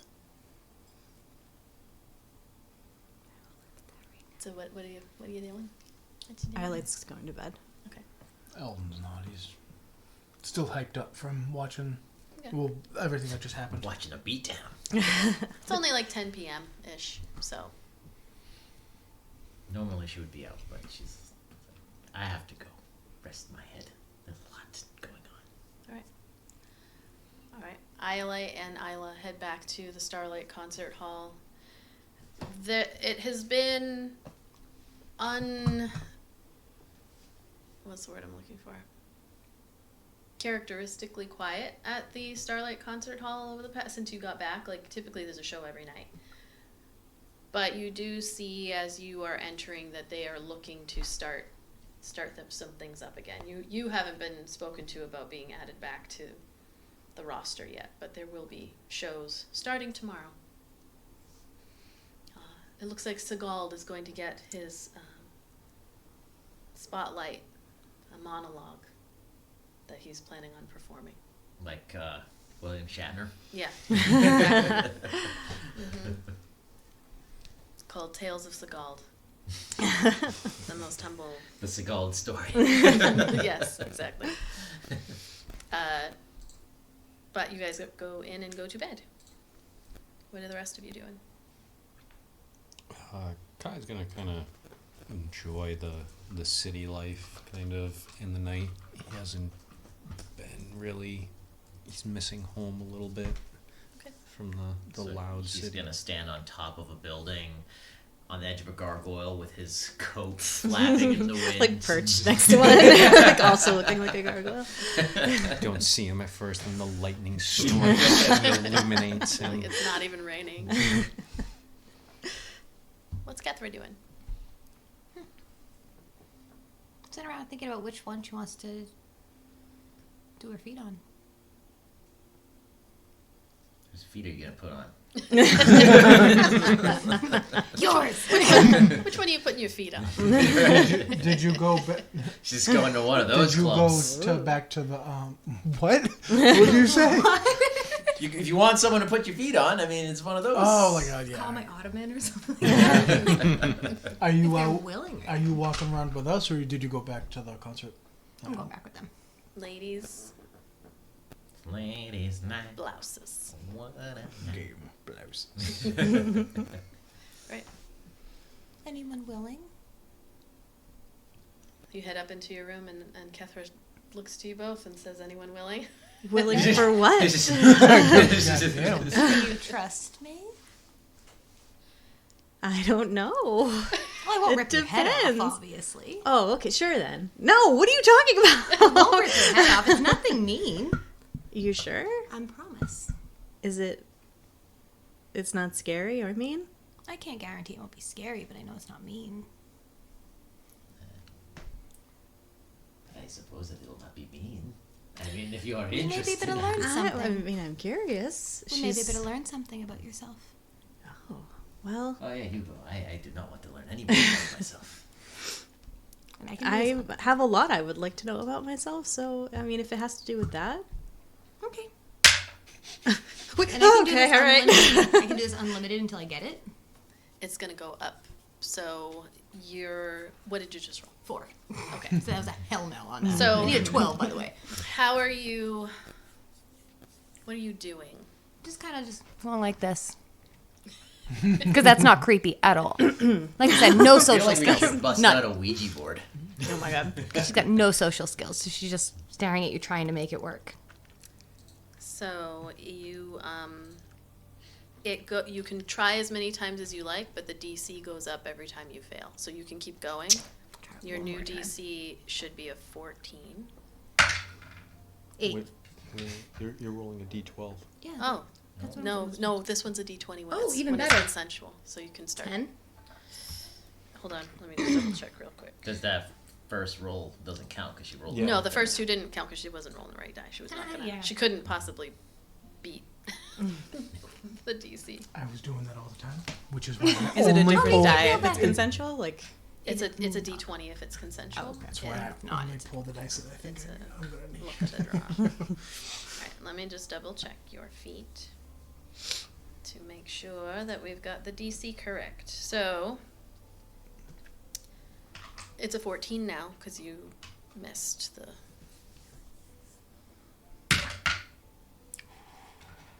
It's a wisdom check though. 13. It's a 10 plus your wisdom. That makes it fun. Oh, so That's you would have plus had it the first 6. Oh yeah, So you 13 you plus have it. 6, yeah. Okay. plus 4.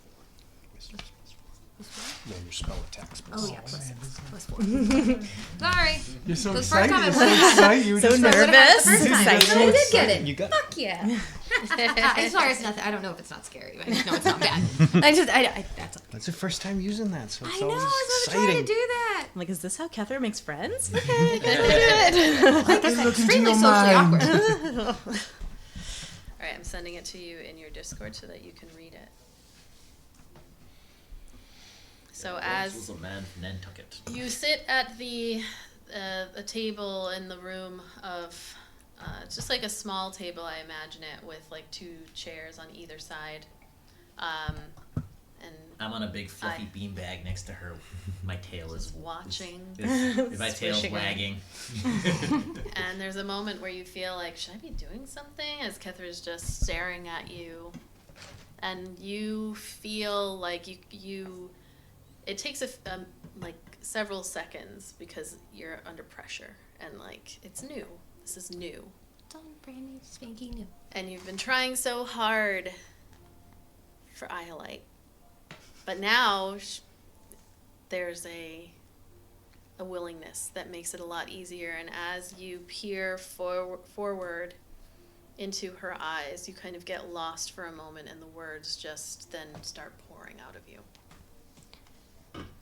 6 shards, like stars in alignment, hold the key to ancient might. But the merging, a caustic fusion of strength and suffering, shall demand unwavering resolve from the vessel chosen to endure the flames of transformation. I don't know what that means. That was the I- scary part. I Like thought I you were said, going to tell me, like, if someone has a crush on me or something. I didn't know it was going to be, like, that serious. Okay. Oh. Well, You're able to do that on command now without going into a different place. Seems to be, yes. Congratulations. Thank you, it's weird, but it's fun. you should try. I'd rather Okay. not. Okay, fine. I hop out of the chair and I'm like, I pour it out. Yeah. 8 plus will you send that to me? It's 12. 12. 8 plus 4, 12. Okay. You switch spots, just kind of getting more comfortable, and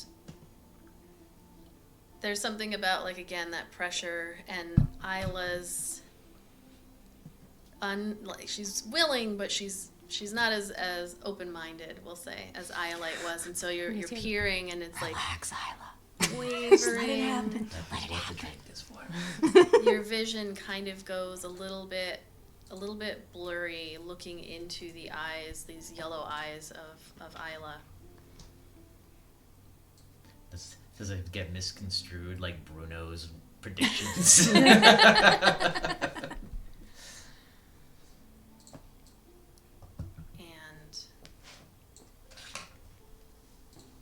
you begin to feel these words and that flash of a memory that you see of Ayla dancing around some kind of circle with little lights flitting all around her, and these words come to you. A dark secret will be unearthed. One that will shake the foundations of what you believe. The key to unlocking the truth lies in the hands of a forgotten ally. Do you have any forgotten allies? I don't have any allies until this past week. I suppose you could call everyone here an ally. If she does, she's forgotten. This is the second time I've been called the Dark Seeker. This is a dark secret. Secret? Secret? A dark secret. Oh, I thought it was Dark Seeker again. No, you're not a dark seeker. You're the horned seeker. Oh, that's right. I'm not the Dark Knight. Just a horny Someone has secret. a dark It's the Dark Seeker. Okay, I do not know what that means. Sorry for creeping up the night, guys. Yeah, well. It is fine. Something to think about as I peacefully drift off to sleep. It is better than the rest of the night was, I suppose. That's true. That's cool. Do you just know stuff about everyone? I have to try, but I don't just get to know it. If you're willing, I can know a little bit more. Do your eyes go black or change color or anything? Like, is that how? That's how I pictured it before. I don't know if That'd it's be like cool the if they kind of same. just go black. Or are you like Phoebe from Charmed, where you get like that chill and you just go, No, I'm not having a Little orgasm. yeah, I'm not having a little OV. Anybody want their fortune read? Anybody want their fortune read? Well, they're not there. Come on. I'll do it for free. And I get it. How about you guys? When you walk. Yeah, look what I can do. We just walk in, you're like, we're just like, oh, what did you do? Oh, God. This is Thank God I didn't pick the embarrassing. Phoebe thing. You just walk in the door. I know something about you now.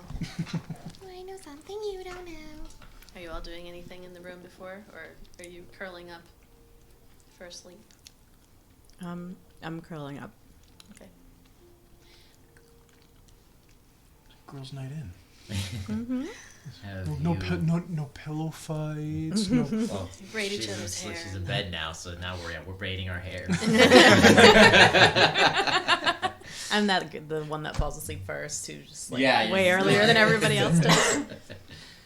Have you seen that woman that followed us into the jungle since we have returned? Oh, Felicia? Yes, that is the one. Thank the gods, no. No, I do not know if she would be able to survive if she foolishly tried following us. I hope she didn't. I know that sounds bad, but I hope she didn't. There are plenty of people that deserve death. She's just annoying. And I really don't. If next time I see her, I don't want to have to do it. Well, I will stand with you. I appreciate that. No But if one she is comes- taken by force in my company. But you wear nice clothes, so if it does, back up. I appreciate it. You're welcome. But that is what dry cleaning is for. Yeah, true. But blood's a bitch to get out. It is. I roll over a club soda. It really helps with that, actually. Good thinking, Iolite. I will also say, in my fantasy world of Eleothis, periods are optional. Oh, hell Optional. yeah. No, I opt Who would out. opt Thank into you. that? I Who would opt opt out. into that? If you don't want them, they're Like not, a blood you don't hunter have or to something. See, that makes a perfect world. It's a good resource. Yeah, no, that's I'm a devil, so biologically speaking, maybe I don't. Hey, unlike in reality, the choice is yours. Like, you reach a certain age, like, listen, you can have these or you cannot. Yeah. Please pick before as you enter your teenage years. This is an opt-in feature. Yeah. I don't want that. I would not have my period. I had the choice. Absolutely not. Pooping and peeing is also optional. No, I'm just kidding. That you must do. Only if it's funny. I would opt out of peeing because I do it so You goddamn can do it much. every 5 minutes. Well, I mean, if you had to choose between one or the other, I'm Yeah, this- definitely yeah, this- giving up pooping. it's I a- mean, it's it's, a just what? that It would simple. be so funny if I Theratrix wouldn't- doesn't have to No eat, way. doesn't have to sleep, but has to poop all the Has to time. poop. Your hood is full of poop. No. Because you have not told them He's like where a to birdie do that that. doesn't like Every eat time he randomly, like takes he can't off. control it. Every time he takes off, there's like a little spurt. A little turd flies out his ass. He's like, he's- I'm gonna he's hide deployed- my identity. He puts his hood up, and all these turkey cans come flying out. Theratrix's most lethal weapon is He's like deploying. He's turd that flies out of deploying his ass. flares every time he starts to gain air. Can I have like a hood of holding so it just drops into an alternate fucking dimension? Just drop somewhere into the Feywild. And then you could use that sometime if you ever needed it. Like, I don't know, to throw it at somebody. Just Throw He's shit gonna at him. sneeze too hard. He's gonna fall forward. And Put his shit. head's just stuck Just in like there. whip it at somebody. Literally throwing dragon shit at people. Yeah. Right. Cloak of throwing shit. Just do a spin and it goes. Theratrix would be looking at you with a very serious look. He'd be like, The wearer of this robe can lose all continents into their hand and throw it. I don't need a special robe for that. It's an improvised weapon. This is on command though. Even still. All right, ladies. My train of thought was thrown off. Alright. Do you have any questions? Anything you want to say? Nope. No? I was trying to think. I was trying to get the Felicia. thing. Felicia, We wanna yeah, kill you her. were- Okay, we're good. And what? I do not know what is going to happen over the next several days. But assuming we are successful in stopping these creatures, what shall you do next? Keep traveling. You would not stay here? It's nice, but it's not for me. So you shall wander. Yes. Alone or with the two you came with? Maybe with the two I came with. Maybe not. Hmm. Just me and Nyx, that's all I need. I envy that. And I'm sure I'll find people to have fun with along the way. I envy that as well. Maybe Yeah. one day I will travel. You should. Yes, everyone says that. You only live once, So they say. and life is short. For some, For some, but you never know when it ends. this is very true. Might as well do it while you can. Perhaps when this is over. I think that's the best way to end all this is go see something else. Oh, if the rest of the world is this way, will be dangerous. It's dangerous everywhere. It was not here until now. You still I- have dangerous people. Per se, yes, that is true. There are assholes everywhere. Now we just got disgusting monsters after us, but at least it's new people to kill. No, I mean, I don't go around killing people on a regular Yo, basis. Kethra's scary. My people do. Kethra's a scary bitch. My Goddamn. people Hey, do. she's our scary bitch. That's one of those, like, when the conversation takes, like, an awkward, it's like, there's people that kill everywhere. It's like, Yeah. Well, Travel her the people world, didn't think go anything of see it. new places, see new things, kill new people. She grew up with like, he mouthed off, take his tongue. He mouthed off, slit his throat. Like that's how she grew up. Like, okay, dead people, who gives a shit? That's how she grew up. Like dead bodies, just walk over them. That's how she grew up. And now that makes sense. No, then we finish our hair. In an awkward silence. An awkward silence. You finish your hair and then settle in for the night. What did you do in my hair? I braided it badly. Okay. She ain't a hairdresser in this game. Not, man. I'm not. She No, I'm was. not. I'm just No, asking what she there. knew because she would probably describe any hair thing better than I could describe. You go to bed Go with, to bed with, like, badly adult braided Say hair. dexterity checks for hair braiding. It's like when a 4-year-old tries to do Is it like one big braid or is it like a bunch of like several little shitty braids? It's a bunch of little shitty braids put into one to try to make it look good. Your hair is braided out like Jonathan Davis in the early 2000s. Yes. Sticking out. The loopties. Yeah, every different direction. You're gonna walk around like, boom, you just start doing that gibberish. It's really funny because it's funny you brought up corn because when she said like, oh, there's people they kill anywhere, dead bodies from corn started playing in my head. Dead bodies everywhere. Dead bodies. Now I'm I gonna. got drowning pool. Let the bodies. That's what got in my head. All right, so you go to bed with badly braided hair. Sorry. And while they are going to bed, what are the gentlemen doing? So where were we? We're probably just like walking up and down the city streets. Yeah, wherever you want to be.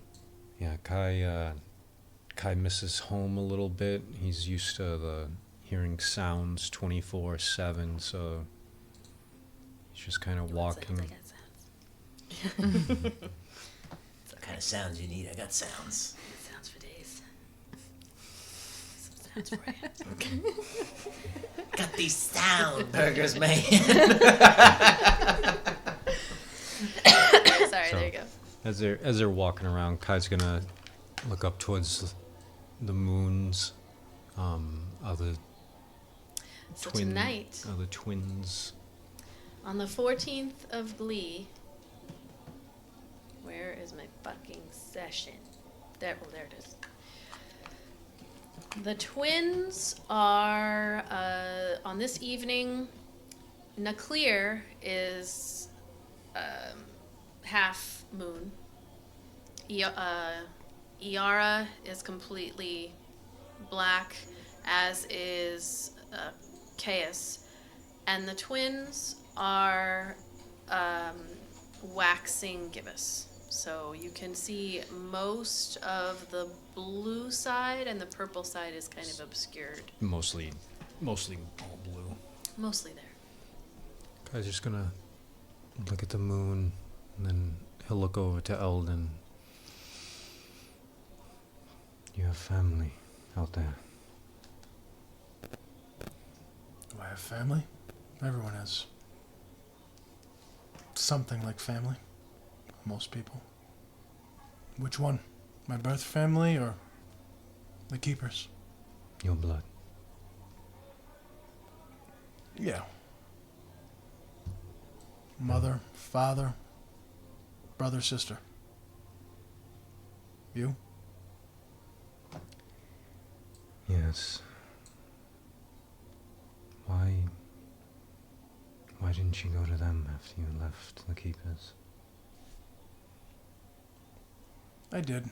I visited.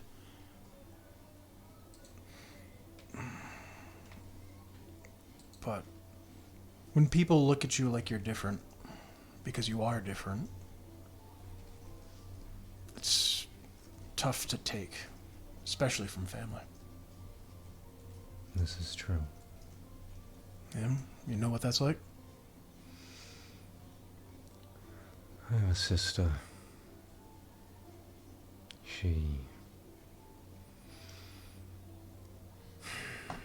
the only one that looks at me the same. Same as anyone else. Well, it makes you different than everyone else. Families can be tough sometimes. Yeah, they can. Especially when your family doesn't always get along with each other. People pick sides. But my sister always had my back. Even when she probably shouldn't have. It's the right kind of family to have.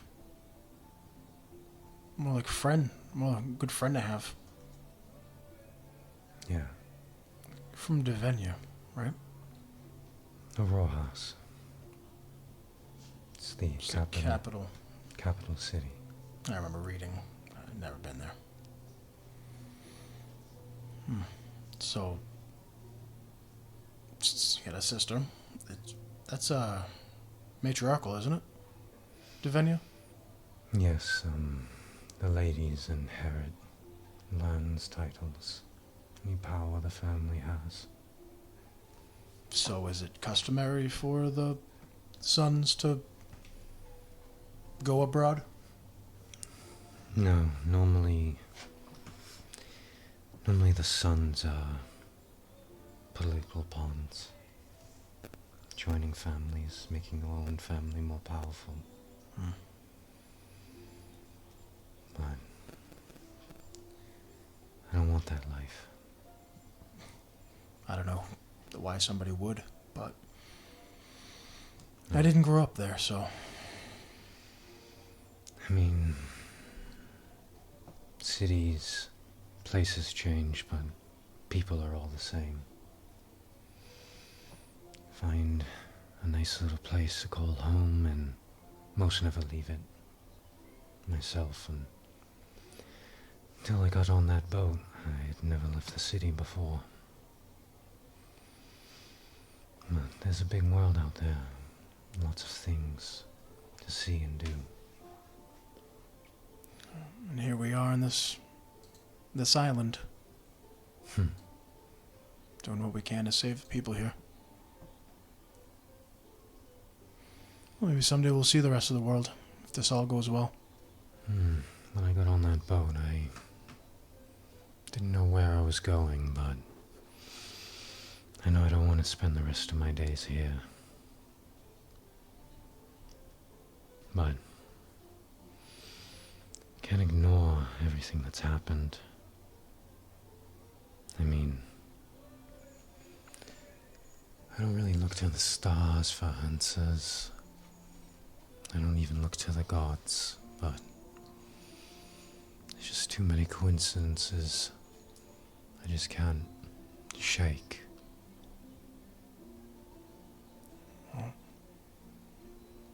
I mean, think about it.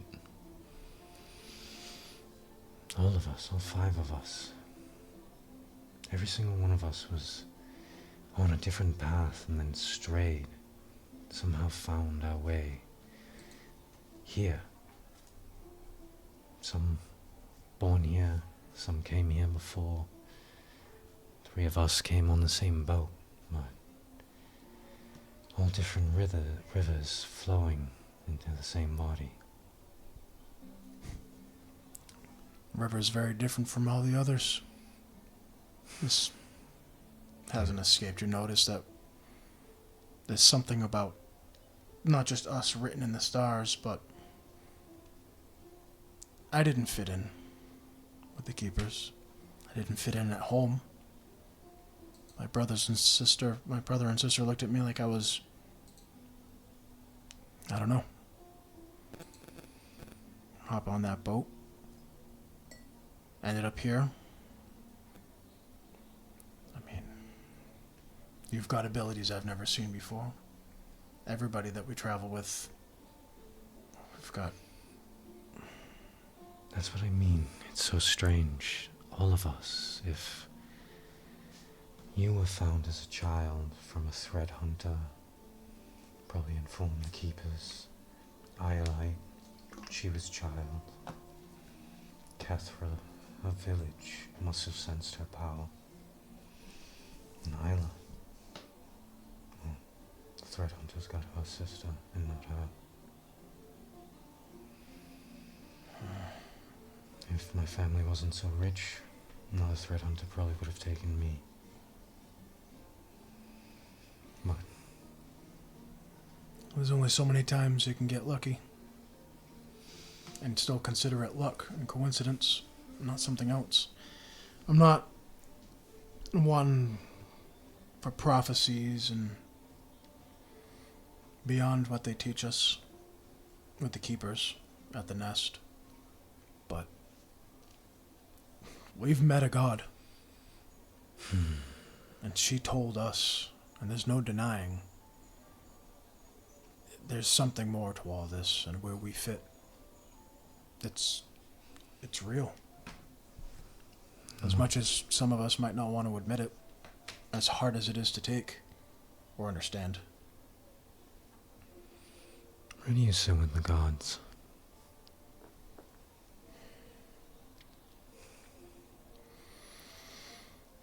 Well, from everything that the keepers believe, Maskin Veterix was unbelievably ancient. I mean, even Yamari believed him to be just a legend. So how old do you have to be before other gods themselves doubt your existence? But if you had asked me before we climbed that mountain, I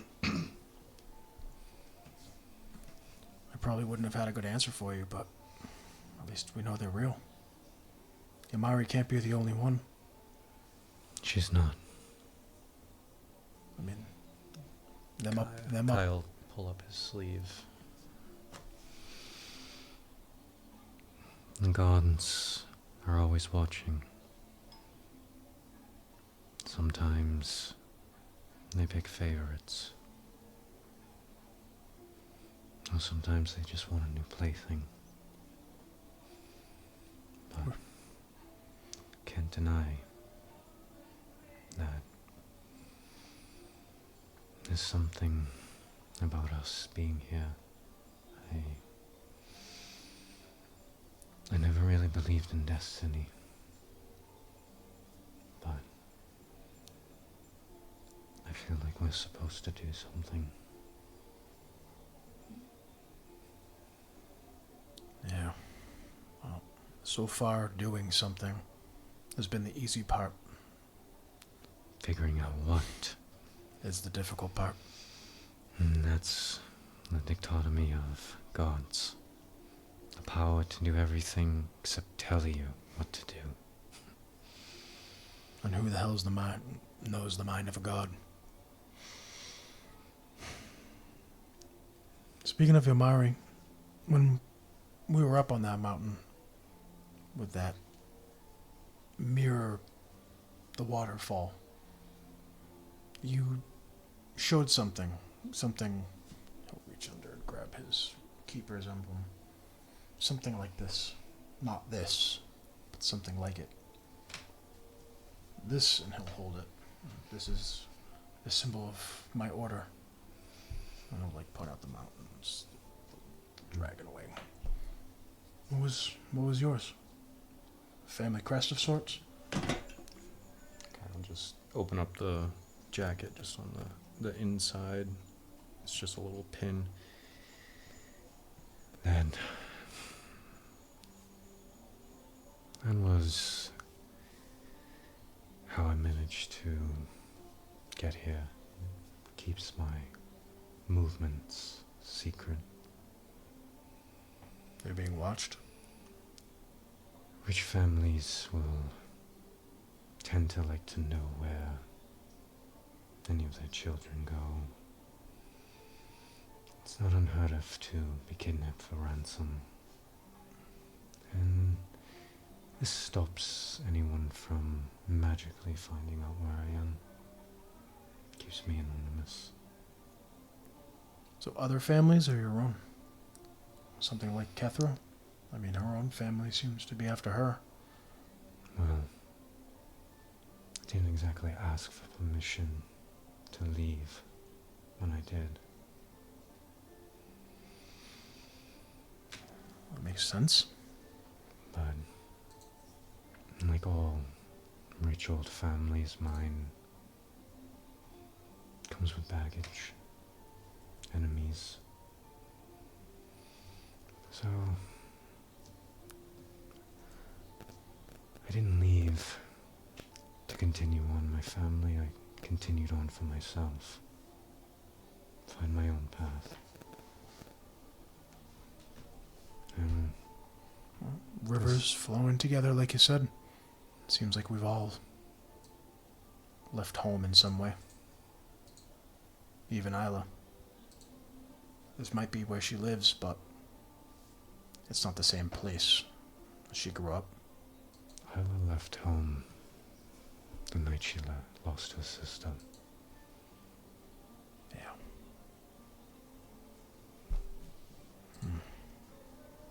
So where now from here? Cuba's like, Ayla Name wakes up, out your ears mouth. just going. All little short braids standing up. Well, Are there any like sorry? Are there any like stands or anything open? Are you in the arts district? Yeah, just That's where all of the stuff is happening. Yeah, there's stuff everywhere.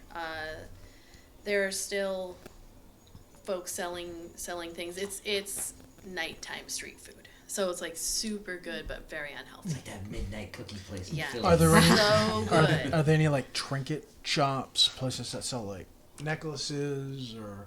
You bring me back a necklace. In the arts district, yeah, I would say there's some streets. I mean, if we're just sellers walking yeah, and talking- people, arts district folks. That's why I'm not they looking stay, at you because I'm assuming we're like walking. Yeah, we're like. Because I'm not going to be like as we're walking, just We're like face to face yelling going at each other. sideways, Yeah. like an old 1930s running back and forth across the stage. Oh, by the way, party name? The Five Rivers. Oh. Stew on it. It's the best. It's the best one so far. It's the Not best one saying so much far. though. There are trinket stores that are open. It's like a lot of costume jewelry, but like there are mundane items, magical items everywhere for sale. Food. It's nighttime. It's bright. It's like some areas of the arts district are almost as bright as if the suns were out, but it is lively. I was about to just interrupt you with a drag queen. So As we're talking, his eye is gonna get caught he's gonna go to like a stall that's selling jewelry, and he's gonna look for something on a silver chain, some kind of blue stone that's set in like silver, something that's pretty. okay, I'm gonna introduce this drag queen anyway. So this is the person who's the I gotta stall. admit that's not how I thought this was gonna go, but cool. So what Yeah. time? What time is it? It's only like we'll say 11, 12. Oh, It's like okay. close to midnight. It's the drag queen hour. Yeah, it's drag hour. 11 That's o'clock what they when call they. it. I was gonna say it's like when they emerge. So you From the see queening hour, they come out of their cocoons. you see this like it's a very small stall that is set up outside of another like a bar, a tavern, whatever the fuck. So it's it's like they kind of catch people coming in and out. You see this stall and there's a big sign that's somehow glittering, and it just says Glitterati Divine. And there is this half elf drag queen. They are wearing like a flowing gown that is crafted from shimmering fabrics. There are sequins that like catch the light from all over, different people that are walking around with lights, all the little bobbing lights that go around. And they have these, their outfits are covered in these vibrant colors. There's bold like jewel tones and then these iridescent pastels everywhere, just like large and in charge. And as you approach, they just say, "Hi, honey. Hi. Looking for something special?" Now I know in this day and age, like this is I'm just saying that I know that with all this going on in the real world today, this is like a weird thing, but Eldon has never seen this before. So that's why his like. There are no drag queens where he comes There's from. no drag queens in the Vascan Mountains. Not that he knows of. Not that he's come across. So I just wanted There's to no say. drag story time where he comes from. There's Little keepers. little keeper story hour. No, yeah, and a lot of lizard folk tend to look generally the same. Anyway, so it wouldn't really. So they're dragging. You just don't know. Yeah. They could be, but you could never tell. So he's just like wide-eyed, just like because it's not. I'm assuming There's an elf. Yeah, no, they're an elf. So, or not an elf. Sorry, a half elf. I said. yeah, his eyes are just like wide. That's all. He's just like. Never seen a half elf before. Kai, seeing Eldon, he will reach out. Don't you look absolutely delectable tonight? Oh, And thank he'll you. do You the too. Kiss the hand. Meet my friend Eldon here. Eldon, what a beautiful name. You look stunning. Amazing. Stunning. Yes, fabulous, gorgeous. And then he's gonna. Did you kiss her hand? His hand? I don't know Her what you call a hand. drag queen. Sorry. In drag, it's her. He's gonna like clumsily try to do what he did. Okay. It's not as he's a little bit hickey, but he's not as refined. He doesn't know that. He's not. Do you want to try again? Please, and Less tongue. We'll just keep practicing until you get it right. Eldon froze. Is there when you look at like is there anything like I described that would catch? Oh yeah, there's a lot of it looks like it's fairly cheap costume jewelry, but in the mix of it is stuff that's you're not going to find anything that's even worth a gold here, but there are some silver pieces. There are some. What are you looking for? Any particular color? Yeah, something like a blue stone that's set into like silver or something like that on a silver chain. That's just Okay. the first thing that kind of like came to me. So Glitterati steps That's the over. name, Glitterati. Glitterati That's Divine. fucking Yeah. perfect. They step over to their layout here, and they step over to you, and they have a silver chain with a blue stone inset into. It looks like it's trying to be what Melpomene has, the Starlight tier. And so they come over and they're like, this one is gorgeous, and I don't know if you have ever seen the proprietor of the Starlight Concert Hall, Melpomene. She wears one just like this, not as nice. Not as nice. Look at the detail here. And they go into like all the detail. This one's going to be about 2 silver, but it's worth it. Whoever you are giving this to, they are going to love you unconditionally for the rest of their lives. And maybe beyond. Eldon is gonna pull out those 2 silver so fucking fast that like doesn't know anything about like haggling, how much things should cost. Doesn't care as soon as he Like, hears I don't those know words. if you've seen Melpomene wear this, but the people adore her. Like he's actually gonna like drop one of the silvers and be like, Oh. Thank you. "Thank you." No, thank you. And he hasn't said a word of this to Kai, Sit with an exact duplicate right in the same spot. so he's gonna like he's almost gonna like sheepishly like put it into like his pack. And for you, good sir, with the manners, I am very well tonight, thank you. are you sure? Are you absolutely sure? Positive. You look a little... Even something from the ear. I have these beautiful non-pierced earrings. No, that's all right. Wow, I appreciate your business. Thank you. Thank you very much, Glitterati. Glitterati, divine, yes. Divine. Well, I'll see you around. We've got shows going on all week long. No monsters can keep us down. You We're haven't- the monsters here. Rawr. As I said, Eldon gets halfway through the sentence of "you just haven't seen," and then he doesn't want to kill this person's mood. Dude, the world could be on fire, and the arts district will always be on fire. On fire. But like, Fired up. yeah, Yes. it will drag the shows, the musicians, the dancers. It does not matter to No, them. the world will burn, and they will be in sequin dress. And because we had a nice little sweet moment, Kai can't let that like stay on it. He's just gonna look to Eldon. chain doesn't exactly seem your style. It's good. Doesn't really go with the ensemble. He's gonna blush. It's a good thing it's not for me then. Your mother? No. You fancy her, don't you?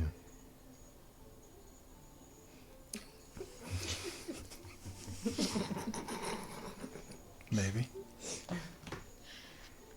You're a good lad. Just don't come off too strong. This is like the 8th thing that he's giving you. He's like, she's gonna have like a little, like a little chest. Do you full of, like his see? I just can't tell. Well, to be stuff. to be No, was it flour? to be flour. to be fair, candle. Eldon has no you did idea. steal something from him too. Doesn't count. Well, I was about to get to that. Don't worry. To be fair, Eldon has no idea what to be like around girls. So, and he's gonna explain that to her. Okay. So, no experience dating then? In the Keepers, there is no boys and girls. Everyone's the same. You dress the same. You fight the same. You learn everything the same. Till I got on that, till I started moving south, I didn't even really notice girls. Then we got off that boat. I saw her. Everybody was in thongs. Let me offer you a little bit of advice. Sure, girls, women, they love gifts. Matters more about who they come from and what the gift means versus the quantity. So, not saying don't give it to her, but try and find her something special. I wanted to buy her something nice. I found that watch, that mithril, I believe it was, watch. I just don't know where it went. I wanted to get her something really nice, something that would show her, but Found her way to it. Sometimes. but I don't know where it went. She's wearing the watch. She's like, I was gonna get you a watch just like that. My advice to you, not about the value versus the coin, but the sentiment. Something that'll mean something to her that only you could give her. Learn what you can about her likes, her dislikes. Then from there, the gift, it'll come to you. But it doesn't hurt to let them know. It's not bad advice. Thank you. I have a little experience with the opposite sex. I have none, so I appreciate it. Guy's just gonna like reach behind his ear. A little wet still. He wipes it on. Did you just use prestidigitation to like make my ears wet? Clean up your head a little. Well, like I said earlier, I'm a bowman. I'm not a ladies' man. So They're not mutually exclusive. they were in my world, but This world is much bigger than that mountain.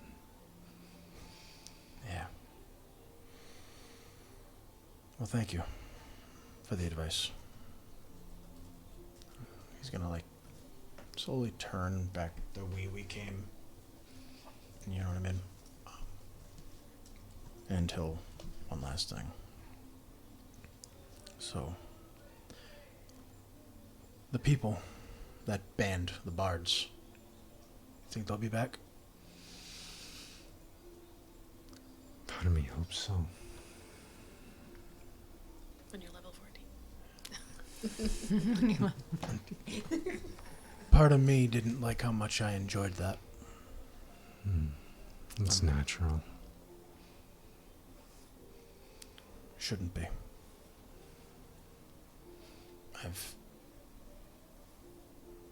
I've hunted. I've killed animals. Never fought or killed a person. There's really no difference between people and animals. People just dress up, put fancy clothes on, wear shiny jewelry, and like to pretend, but not just all animals on the inside. Sometimes you have to remind people we are animals, and we will act accordingly. You feel Theratrix kind of tense. Just taking Like notes. they've stayed quiet. He has stayed quiet, but he's listening, and you feel his body react to that. And because of your bond with him, there's a slight bit of confusion in it and like a resistance to the statements, but this isn't his conversation, so he's not. I don't think people are animals. I think people have the capacity to act as such.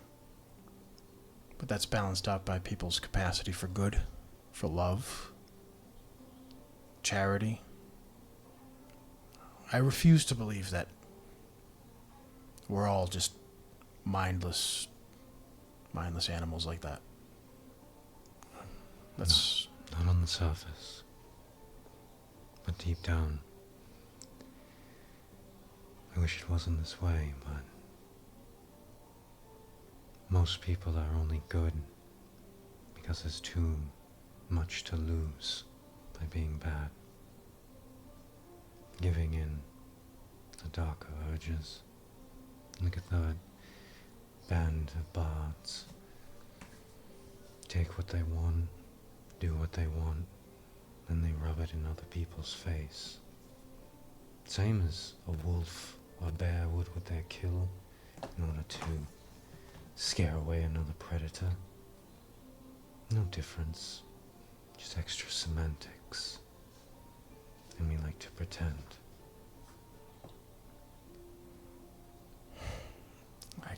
I can't believe that. I can't. I think there's more to people than that. There can be. But it's not in everyone. My job is to protect the people that is those that are good. The Keeper Way is to protect those that can't protect themselves. So, we'll have to see how that goes. He's going to be quiet for the rest of the walk. If you poison Theratrix, you poison Theratrix's mind. Kai's not doing anything other than talking. Bites a dude's head off. He was just an animal. So you head back to the Starlight Concert Hall? Yeah, probably Eventually. I was gonna say taking like a circuitous route. He's Kinda not like, gonna go we right. like down that Yeah. kind of like do like the loop around. Yeah. Very interesting. So if you're saying you're kind of doing a loop around, there's a really clear delineation of districts here. The arts district it ends at Cypress Street, and it's like the moment you cross on the other side of the street, it is where the folks, the general folks live. There are more shops here and stuff, so they're adjacent to, so they want to try to catch people who are coming out of the arts district. Like, we have stuff for sale too, but most of those are closed right now. But you kind of wander into the more residential areas once you get closer to the brook. About what time would you say that you head back? Probably a little after midnight. Yeah, I was gonna say Eldon. He's got too much on his mind to wanna, go back too early. So somewhere between If we got back like between 12 and 1, would we still get a long rest? Or would we have? Yeah. Yeah, okay. All right. So you go to sleep, Yeah, and he's gonna put his stuff down and do what he did the night before and climb up. okay. Isla's awake. She's reading something, but she doesn't need light to read. Mhm.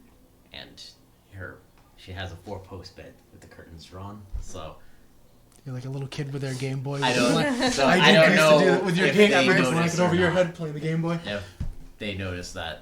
Are there you trying to be stealthy, or you're just doing your thing? I'm just doing my thing, but it's dark, and so unless I guess. I mean, you know what it's dark, but it's not pitch black because you still need a little bit of light for dark vision. So As the aforementioned awkwardness with girls, Mm-hmm. as if you had those things closed, Eldon's not gonna. What's would in here? Yeah, he just assume you're You reading? sleeping. Are they like pitch like Reading some pitched out, or are smut? they like sheer? are they sheer? Yeah. They're sheer. Okay. So You would hear him putting his stuff and probably like this scrabbling. I'm watching climbing up. like a Oh. cat Yeah, It's Kai. because you people are staying in my house. he climbs up. Kai's gonna just try and make sure he doesn't step on Kethra or Iolite, and then look at through the Shia, like do that, like catch the eye, and then my body turns, and then I walk. And it just catch his eye, I see you. linger on it, and then you go back down to the book. when you climb up to the top, you're like you forgot for a moment. You peek your head up, and there's Elmford. She goes, "Oh, hello." She's rummaging through your back. Good evening, Elmford. Good evening. Coming to join me again? If that's acceptable. Oh, the roof is plenty big enough. Come on up. So, you guys ever see the vine where it's the owl that goes drugs, drugs, drug, and the lady's like, no, I don't want drugs, drugs. For some reason, that's what I just imagine. Poor Elmford. They're getting her high on a nice night. Yes. All right. So everyone goes to sleep.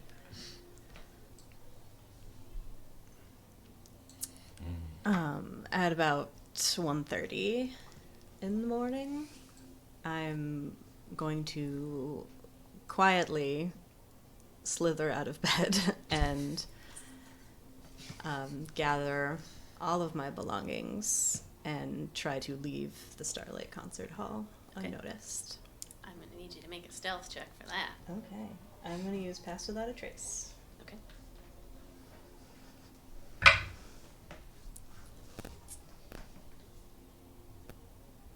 $30. Shit. Okay. Nice. Yeah. Cat, those little tiptoes. He said slither. I imagine like the Grinch that stole Christmas. Yes. Yeah, He's like, you're a bed mean with her, one, I'd be like, Mr. "Slither." Grinch. Slink.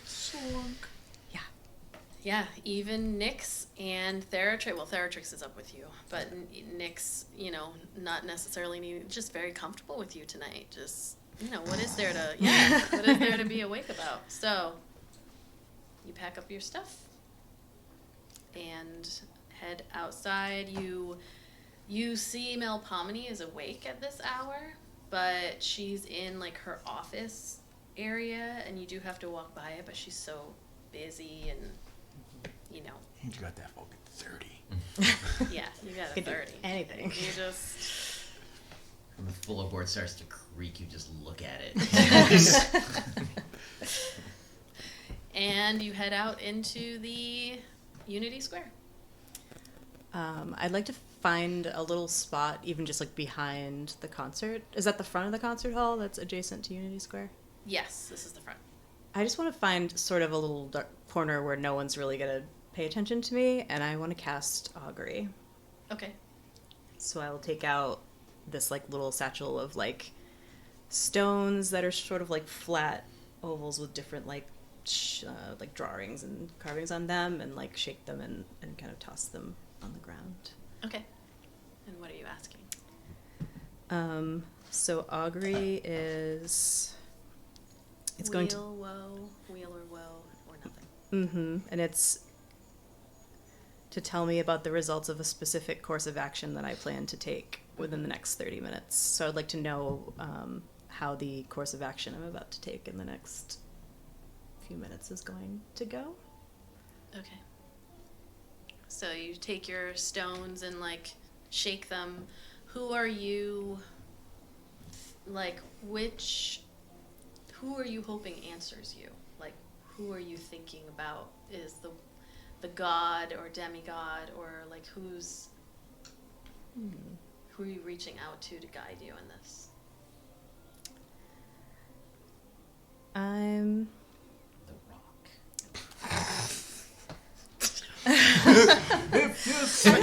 there is a specific god that's Yo, associated welcome. with like No, there the isn't. stars. No, not necessarily the stars.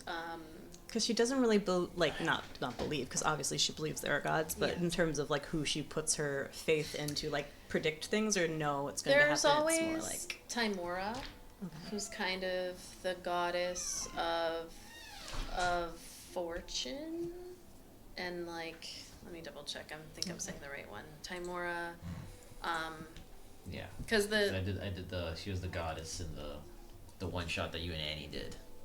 Oh, okay. Yeah, I Pub remember crawl that. one. Yeah, Find her dice Yeah. because her nephew the lost. it. nephew took the dice. Yeah. she's the goddess of good fortune, luck, protection in a way. So that's a safe demigod to reach out to when you're thinking about like your fortune. okay. Okay. So you cast these stones down on the ground, and you kind of sit there for a moment just looking at them and trying to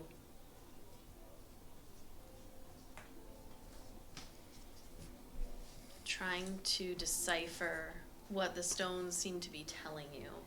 And you're staring at them, and then you feel like a shadow kind of blocking what little light was coming from the street lights around.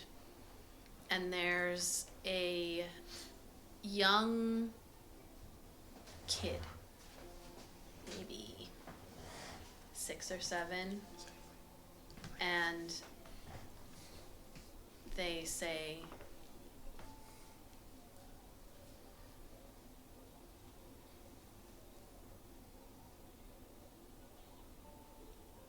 "Weal or woe?" And then they just lick the lollipop that they have and turn around and walk back to their parent, who's rushing over and looking at you strangely, and then like takes their kids and walks. Is this Vegas? They're out with their kid at 2 a.m? Yeah, it's the arts district. Yeah. Okay. All right, I'll gather my stones and I'll put them away. And I'm going to put my hood up and make my way over to Blood Rock. I'm trying to still be stealthy. I'm not going to go right up to Blood Rock. I would like to approach it in such a way where I can see what's over there. Okay. Or who's over there before So we'll do 2 checks.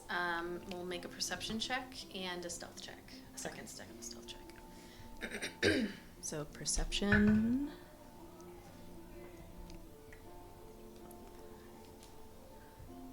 $14 for perception. Okay. And you stealth. And then stealth. 16. Did you still You have still pass have for it, that? yeah. Trish? Yeah, with that it's Okay. 16. I rolled a 4. All right. You head up and around towards the north side of the Blood Rock Square. There's still a fair number of people wandering around. It's a city that never really sleeps. It's just joy and happiness. And in fact, on this night, as you round the bend, you kind of look and see, and there are these people, like, dancing around the Blood Rock. And it catches you off guard for a moment, but you see them, like, decked out in flowers and vibrant colors, and they have all of these lights all around them, and they're just, like, laughing and like drinking, and it's like a party outside of the Blood Rock. And you instantly clock them as being part of the Truists, that religious order that takes every month to the extreme, and they are just partying. They are partying at the Blood Rock, and so you're kind of sitting there looking, trying to look past them, but also going around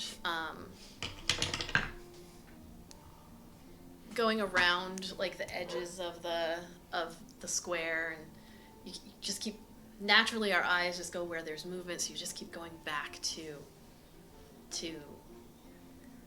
them and everything that they are and how loud they are, and it's very distracting.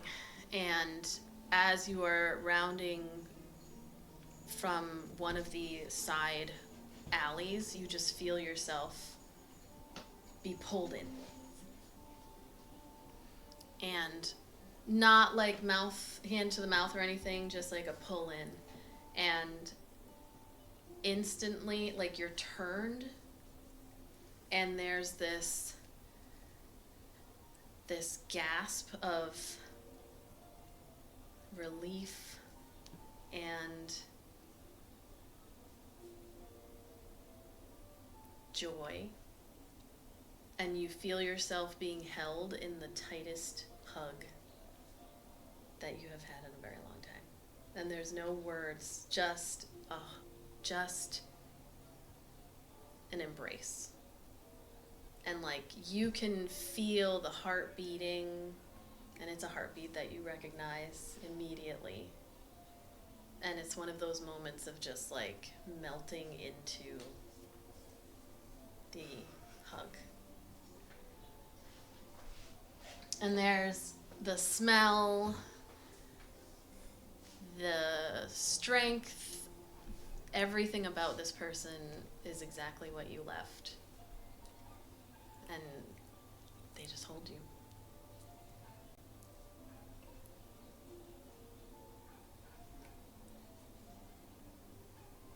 I think even though it's so familiar, reflexively, I'd like push back because it doesn't.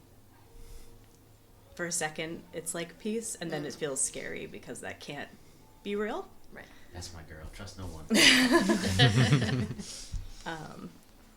So I look up at him. And you see a very familiar face. And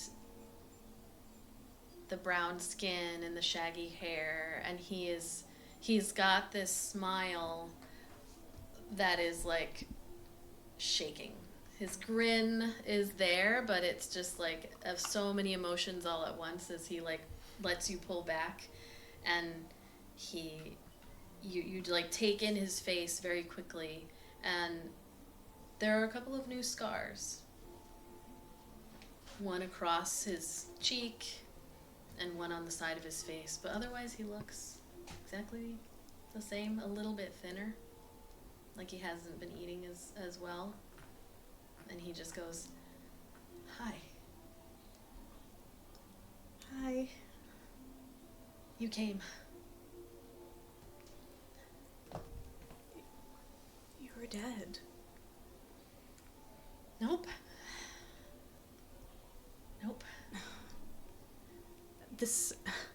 How was this? I waited for you so long. I know. It's really complicated, and I can't go into, like, right now isn't, the time to like go into details, but I'm here. I made it, and you made it, and I'm so glad. I've been searching for months. How did you find me? I had help. It's really complicated, and I'm so sorry.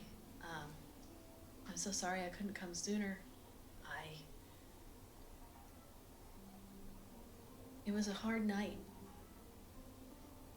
and I couldn't just go. But you made it. That's what matters. That's the whole thing that matters. They take you? Who? you, the people who came to the assembly who... Oh, no. No, not... I mean, sort of, in a way. It's... I'm sorry. This isn't the time to go through everything, but you made it. I followed you here, and I mean, when I got here, you weren't here. But then you came back, and I saw you, and I wasn't sure if you'd come. And I'll have a lot more answers for you. Just, I needed to make sure you were good, like you were okay.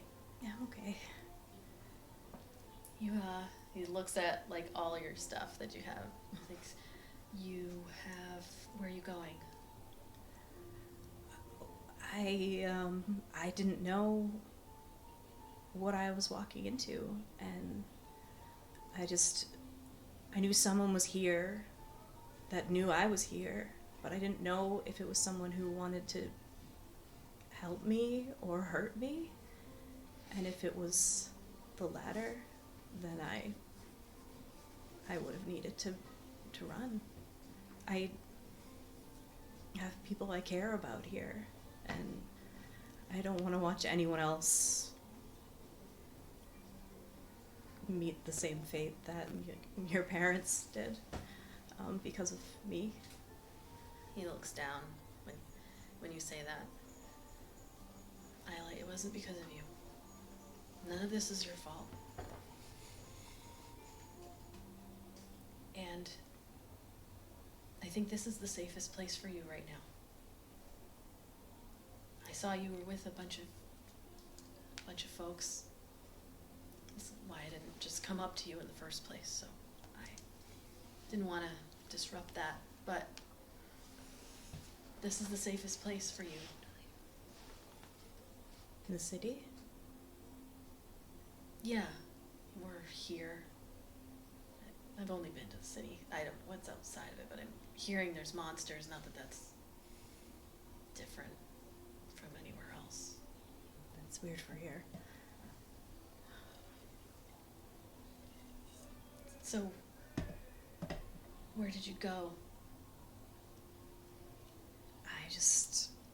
I waited and waited, and when you didn't come, I just ran.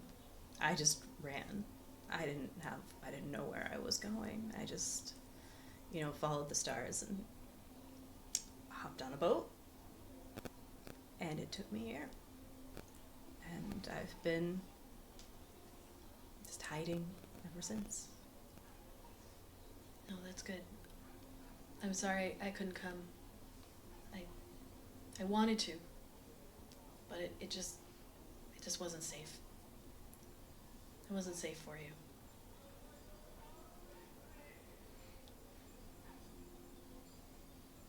I'm glad you're all right.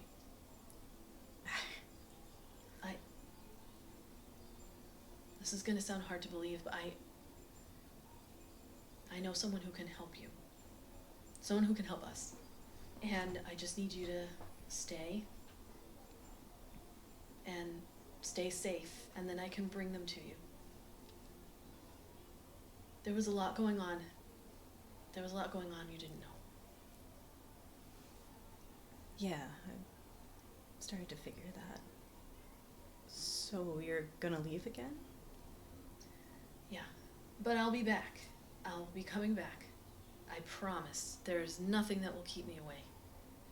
Nothing kept me away this time. It just took a little longer. She's gonna run her fingers along the new scar that's up his face. Promise.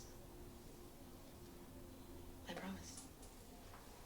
I'm okay. This was from that night. I'm good. I'm all right.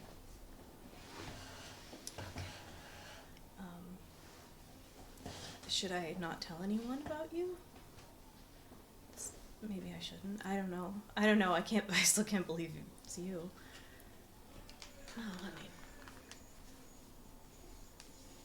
I guess that's up to you. I don't have anything to hide, but Are people still looking for me? I'm looking for you. The people who were shouting my name that night, are they looking for me? It's really complicated, Ayla. Yeah, you keep saying that. It is. I gotta go. I have to go tonight, and I don't want to leave you with a big, a bunch of question marks that I can't properly answer. I just need you to stay here. I'll be back. Give me 7 days. I'll be back, and I'll have answers for you. Okay. You'll tell me everything in 7 days. Yeah. As long as just stay safe. Those people you're with, they're safe. Oh, yeah. Good. Very safe. I've heard a lot about the tiefling. Yeah. She's like famous. Yeah, she's really amazing. That's cool that you got to like be best friends with one of the most famous people on the island. But Yeah.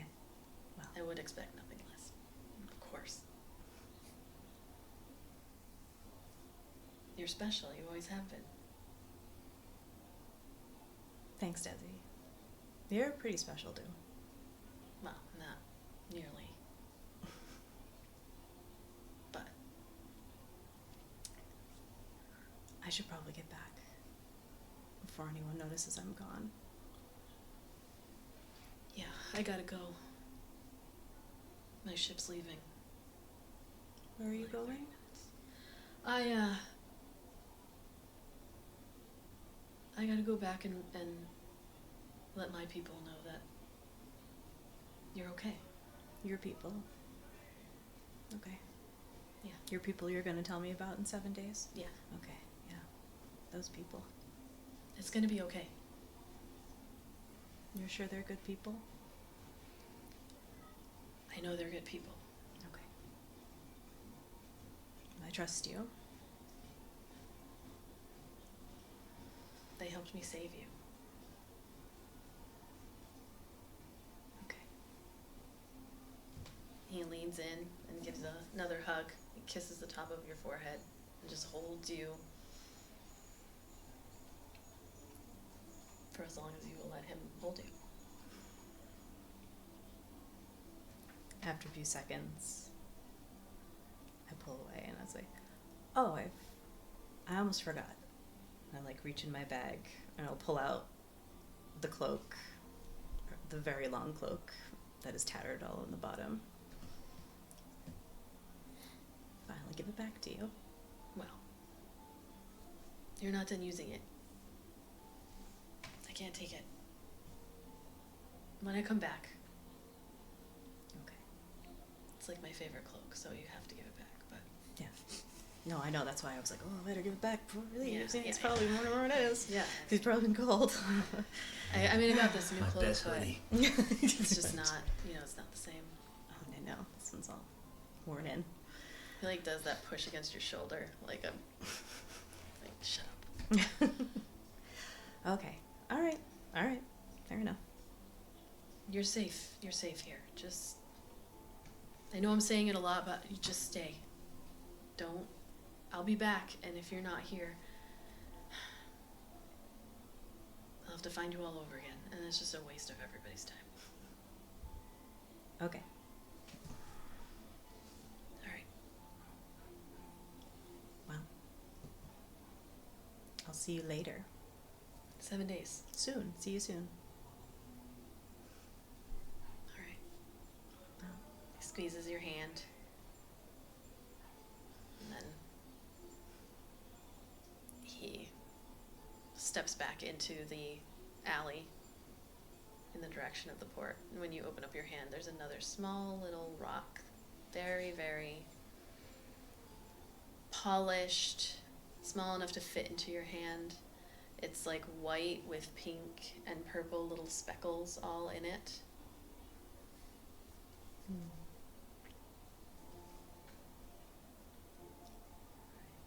I'm going to keep it in my hand as I go back. And go to bed. sneak back into bed. I'm gonna have you roll another stealth check. Going back into the Starlight Concert Hall. Wait, take this silver watch to remember.